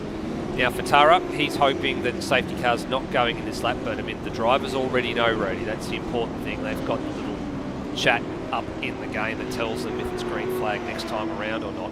We don't know that, so we're waiting to see what the race leader does when it comes to this part of the track here, if he starts to check the field or not. If he's got 1 more lap under safety car, which it looks like he does, that means possibly that there's going to be a 1 lap dash. There either will be overtime or there won't be overtime. And that's all he needs. So if he can execute the same sort of restart that he did on the last safety car restart when he had Walker behind him, and get that 2 or 3 car length margin, that margin he's got now, just that visual margin that he had a few seconds ago, if that's all you need to be able to protect yourself at least into the opening chicane and down to the hairpin, then that would be a good restart for Noah. If he's asleep at the wheel and Stenny's all over him, he's going to be in a little bit of trouble. He will, yeah. So it's same sort of stuff I think we're seeing from Walker into the restarts earlier. It's just going to be going when the least expected, and it's a hard one to pull the wool over Kurt's eyes on that. He's been racing. He's very good. He's been racing for longer than he's racing AMS Supercars for longer than some of us have been racing. He knows his way around these things. He knows his way around the strategies that come into play. First year in entering machinery, but the rest of it's very familiar to him. You're going to struggle to try and catch him sleeping. But he has to do something here. They're probably on fairly equal tyres. There might be slight advantage to Noah, just if he was able to run quite the lead by himself, relatively speaking, as opposed to Stenberg who had to fight his way up through the field. But yeah, that's the only thing we probably have going for him is perhaps a slight tyre advantage, at least on paper, and being able to play this start out. I see a bit angry tyre walking, but that said, it's starting to calm down, so we might be going this lap. It's hard to tell at this point. We can see a check up about now if we are, and I think we are. Yep, we were going this lap. So yep. 1 lap dash will end at the scheduled 31 lap mark. Yep. So the way that the system works is that if it goes into overtime, there's 1 attempt at a green-white checker finish, and then on the next lap it finishes. So this is going to be 31 laps. So if a safety car came out, if a safety car got called, it wouldn't actually finish under yellow, I believe. It actually got the safety car would come out, and then we would have another couple of laps, and then we'd be going again. So what does Tara do? He's gone now. He's gone early, has he? No? Yes? I'm just trying to work it out. Yes, he's gone. So he's tried to catch Stenberg asleep, and he's gained about 2 car lengths, so he hasn't quite fully gotten away with him, but he's defending clear air at the moment, so that was a little bit of an unusual moment for him, and he's defending everywhere, so he's compromising himself here. He's got to just check it here and then get on the gas and get going. So, okay, first sector is done. Next sector is the critical one. Can he launch it through the chicane rather, and make this work? Sweeping in, different angles. Look at this. 1, 2, 3, 4, 5. Gets it through the chicane. Stenberg tried to go with him, and he tried to make that margin up, but he couldn't quite get it done. He couldn't quite arrest all the gap that's there. But Noah's gone wide. He's hit the wall. Now he's having to defend, having to take the line. He's got to keep that one line moving. He does that, so now you can't really pass through here. And Burke's got his hands full with Walker and with Devonish behind as well. 2 more corners to go, and then Tara could be home here. Stenberg gives him a little bit of a nudge, and Tara moves down to defend it, and I think he's going to be okay from this point. He won't be able to get enough of a slipstream down the front straight here, so Tara's going to get 2 from 2, but geez, he had to work hard for that last one. Oh, he did, yeah, that right down to the line there, and a tight race at the back there as well. With the trying to get past Walker as well. I don't think they quite got there in the end, but it was a pretty close run for it. Spec was actually flying there in 6th. Kiddis actually got burnt with that as well. He picked up a track cut coming through the first chicane on the last lap, so he's going to suffer as well. He's going down to 14, so he continue to drop a bit further down as well. So, second win and a clean sweep of the night in terms of points paying positions for Noah Tara with 2 wins now. Kurt Stenberg recovering back 16 spots to finish second, and then boy, if there's another lap on the roster, it might have been 1 position more. Lockie Burke somehow surviving on to third, given his estimations and his pace for tonight, so that's a good run for him.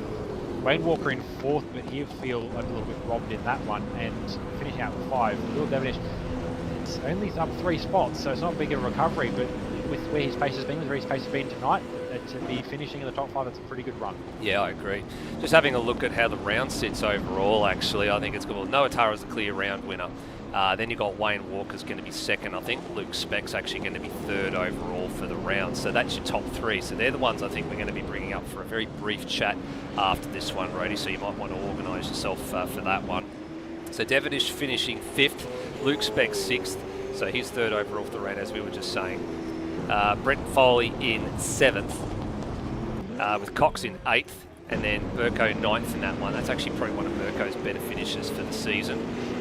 And then Kai Jones, he managed to work his way back to 10th. Then Steele Allison and Lockie Lock.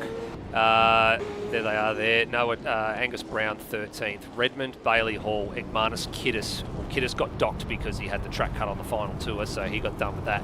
And then Rutledge, who was the other one, who unfortunately got that late track infringement and it couldn't serve the penalty because the safety car went long. And then Dostal was the last one in 19th. We lost Newing, we lost Higginson, we lost Ross, and we lost Phil Boak.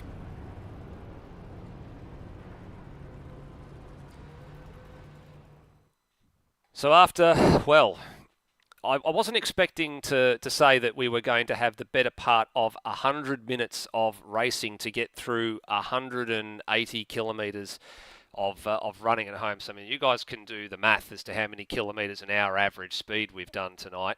I'm lost for words on the calculator. I'm just trying to figure out how on earth it took so long to get us through all of those laps. It's amazing that we had 9 safety cars that mixed up the field and caused all sorts of dramas for the crew. And well, where do you go from here? I think Rody, you're potentially looking ahead here. I think to pulling up a couple of the drivers we'd like to have a chat with. Yeah, but just getting the last of the points, I suppose, really matter. There's just a couple of fill-ins that I'm going to miss, but that's all right. They're not competing for a championship position, so I don't really need to speak as to where they're sitting. But yeah, let's have a look at a few DMs I've got to clear after this one as well. Just give my game a chance. There we go. Thank you, game. A chance to catch up. Yeah, I'm going to sort out some drivers in a second. Well, I think Actually, they're. I think drivers have been sorted. Actually, they've actually been, they've actually been sorted on my behalf. We'll probably keep them fairly short, I think, tonight because we've. I'm looking at how long the stream's been going for, and it's 3 hours, and it normally doesn't take that long to do one of these things. So we're just waiting on a few of those drivers to come up and go for the usual beyond. So we brought somebody up at a bit of an inconvenient time there for the. Well, I guess we're going to start first and foremost with this is of course the Beyond Electrical race review.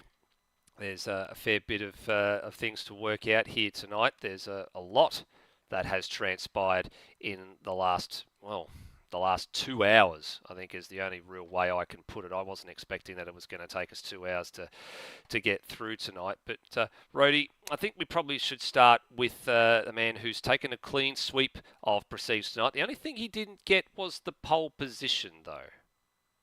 No, but he's done basically all that he could do apart from that, and that man is, of course, Noah Turra.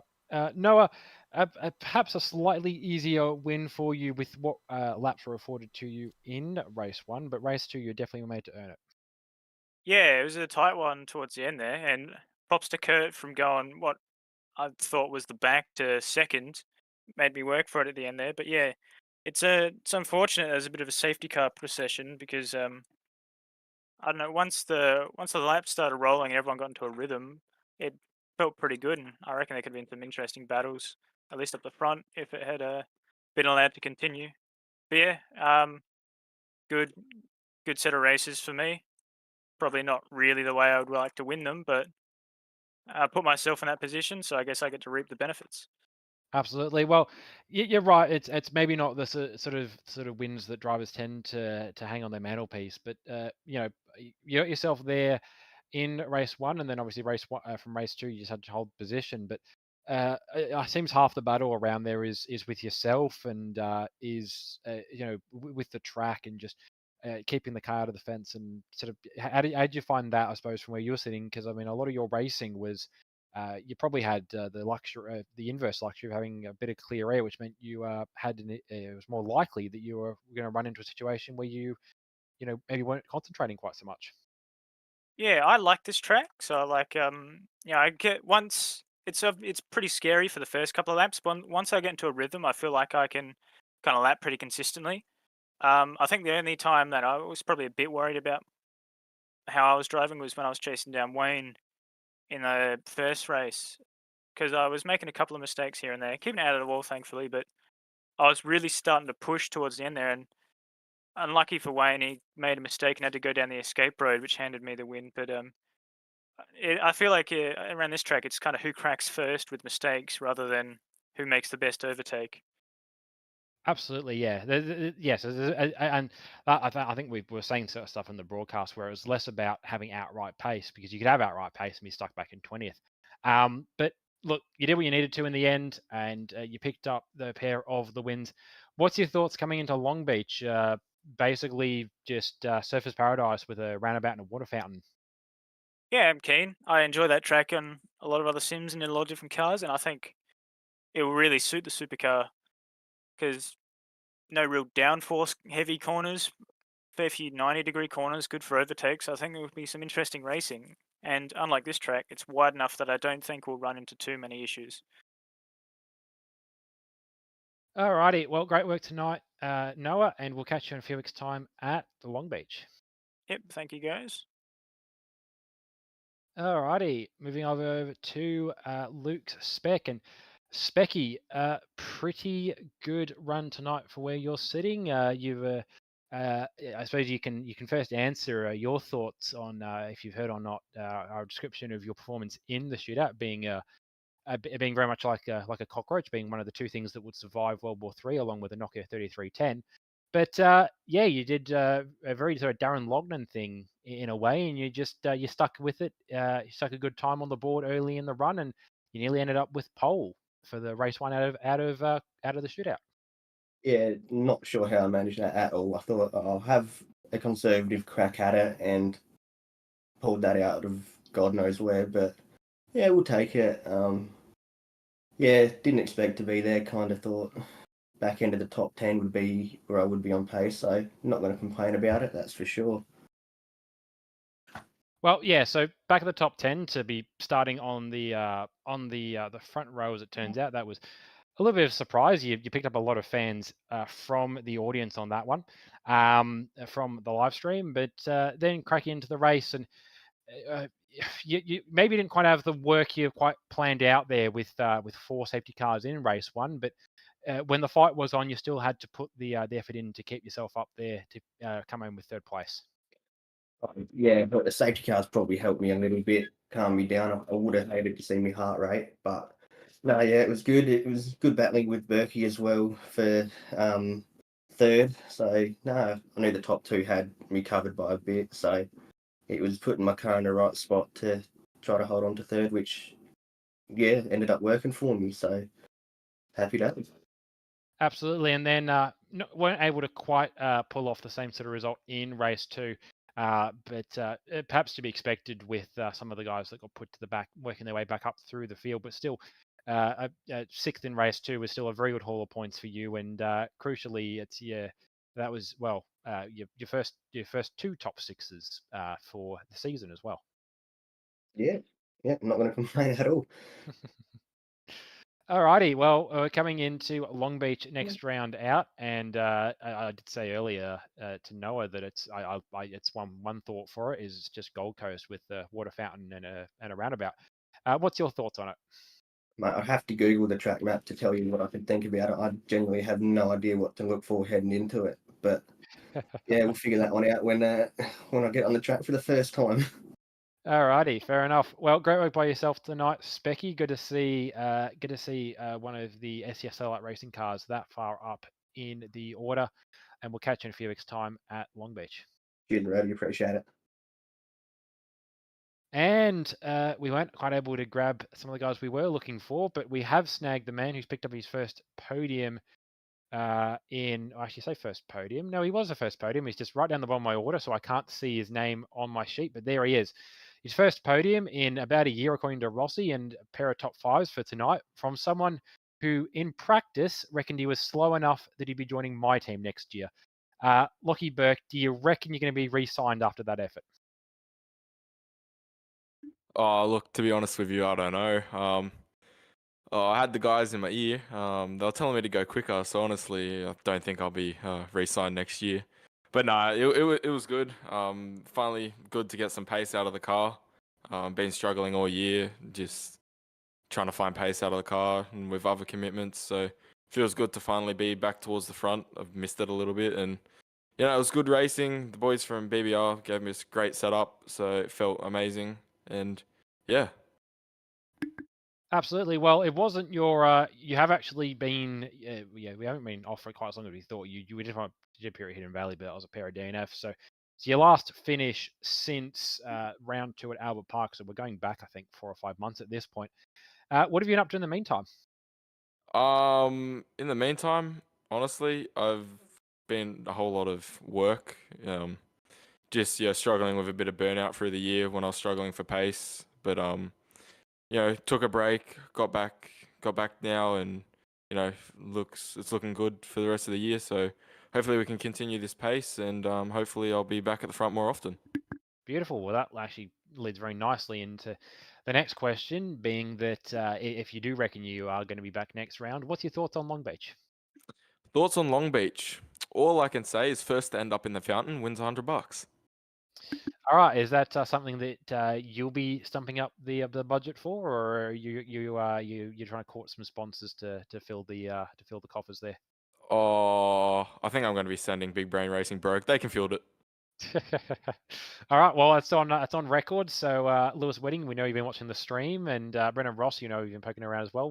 That is now set in stone. So $100 from Big Brain Racing to the first car in the fountain at the next round at Long Beach. Although if you end up there deliberately trying to just do it for the money, no, that won't count. You need to be put there. That's not how it works. As a result of racing. Otherwise, it's going to get very expensive for the team. But great work by yourself tonight, Berkey. Good to see you. Good to see such a strong performance after the time off, and hopefully that time off has done you well for your pace. We'll catch you hopefully in a few weeks' time at Long Beach. Thank you guys. Alrighty, and that's been our interviews from round number 8. Thanks very much, Rody. Yes, very, very interesting night, I think is the way we can put it there. Look, I'm disappointed in something that we didn't get to see, right? We didn't get to see Mitchell Allison do a shoey, or we're not going to get to see Mitchell Allison do a shoey. So that's my first disappointment. The second disappointment is just the night has gone a little bit longer than ideally we would normally have. By now we would be well and truly having a debrief on all sorts of things going on.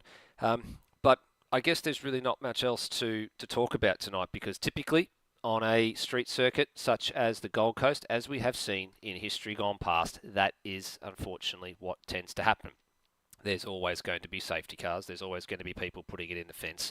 The big surprise tonight is that there was very few incidents where it was car-on-car contact that put people into fences. It was usually people fencing themselves. So I guess that does give the stewards a little bit of a relaxing time next week, because there probably won't be too many things to look at.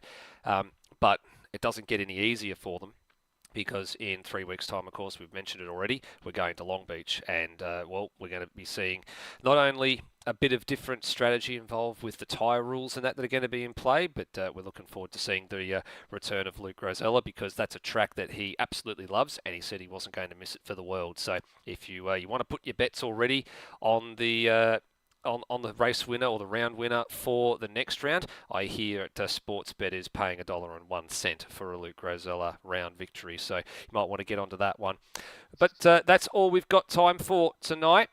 Thank you very much for those guys that stayed up and stayed with us for what was normally a bit longer than usual stream. We certainly do appreciate it. We'll see you back here in 2 weeks for the Development Series round at Long Beach, and then for 3 weeks' time from now, we'll see you for the Supercars round. Bye for now.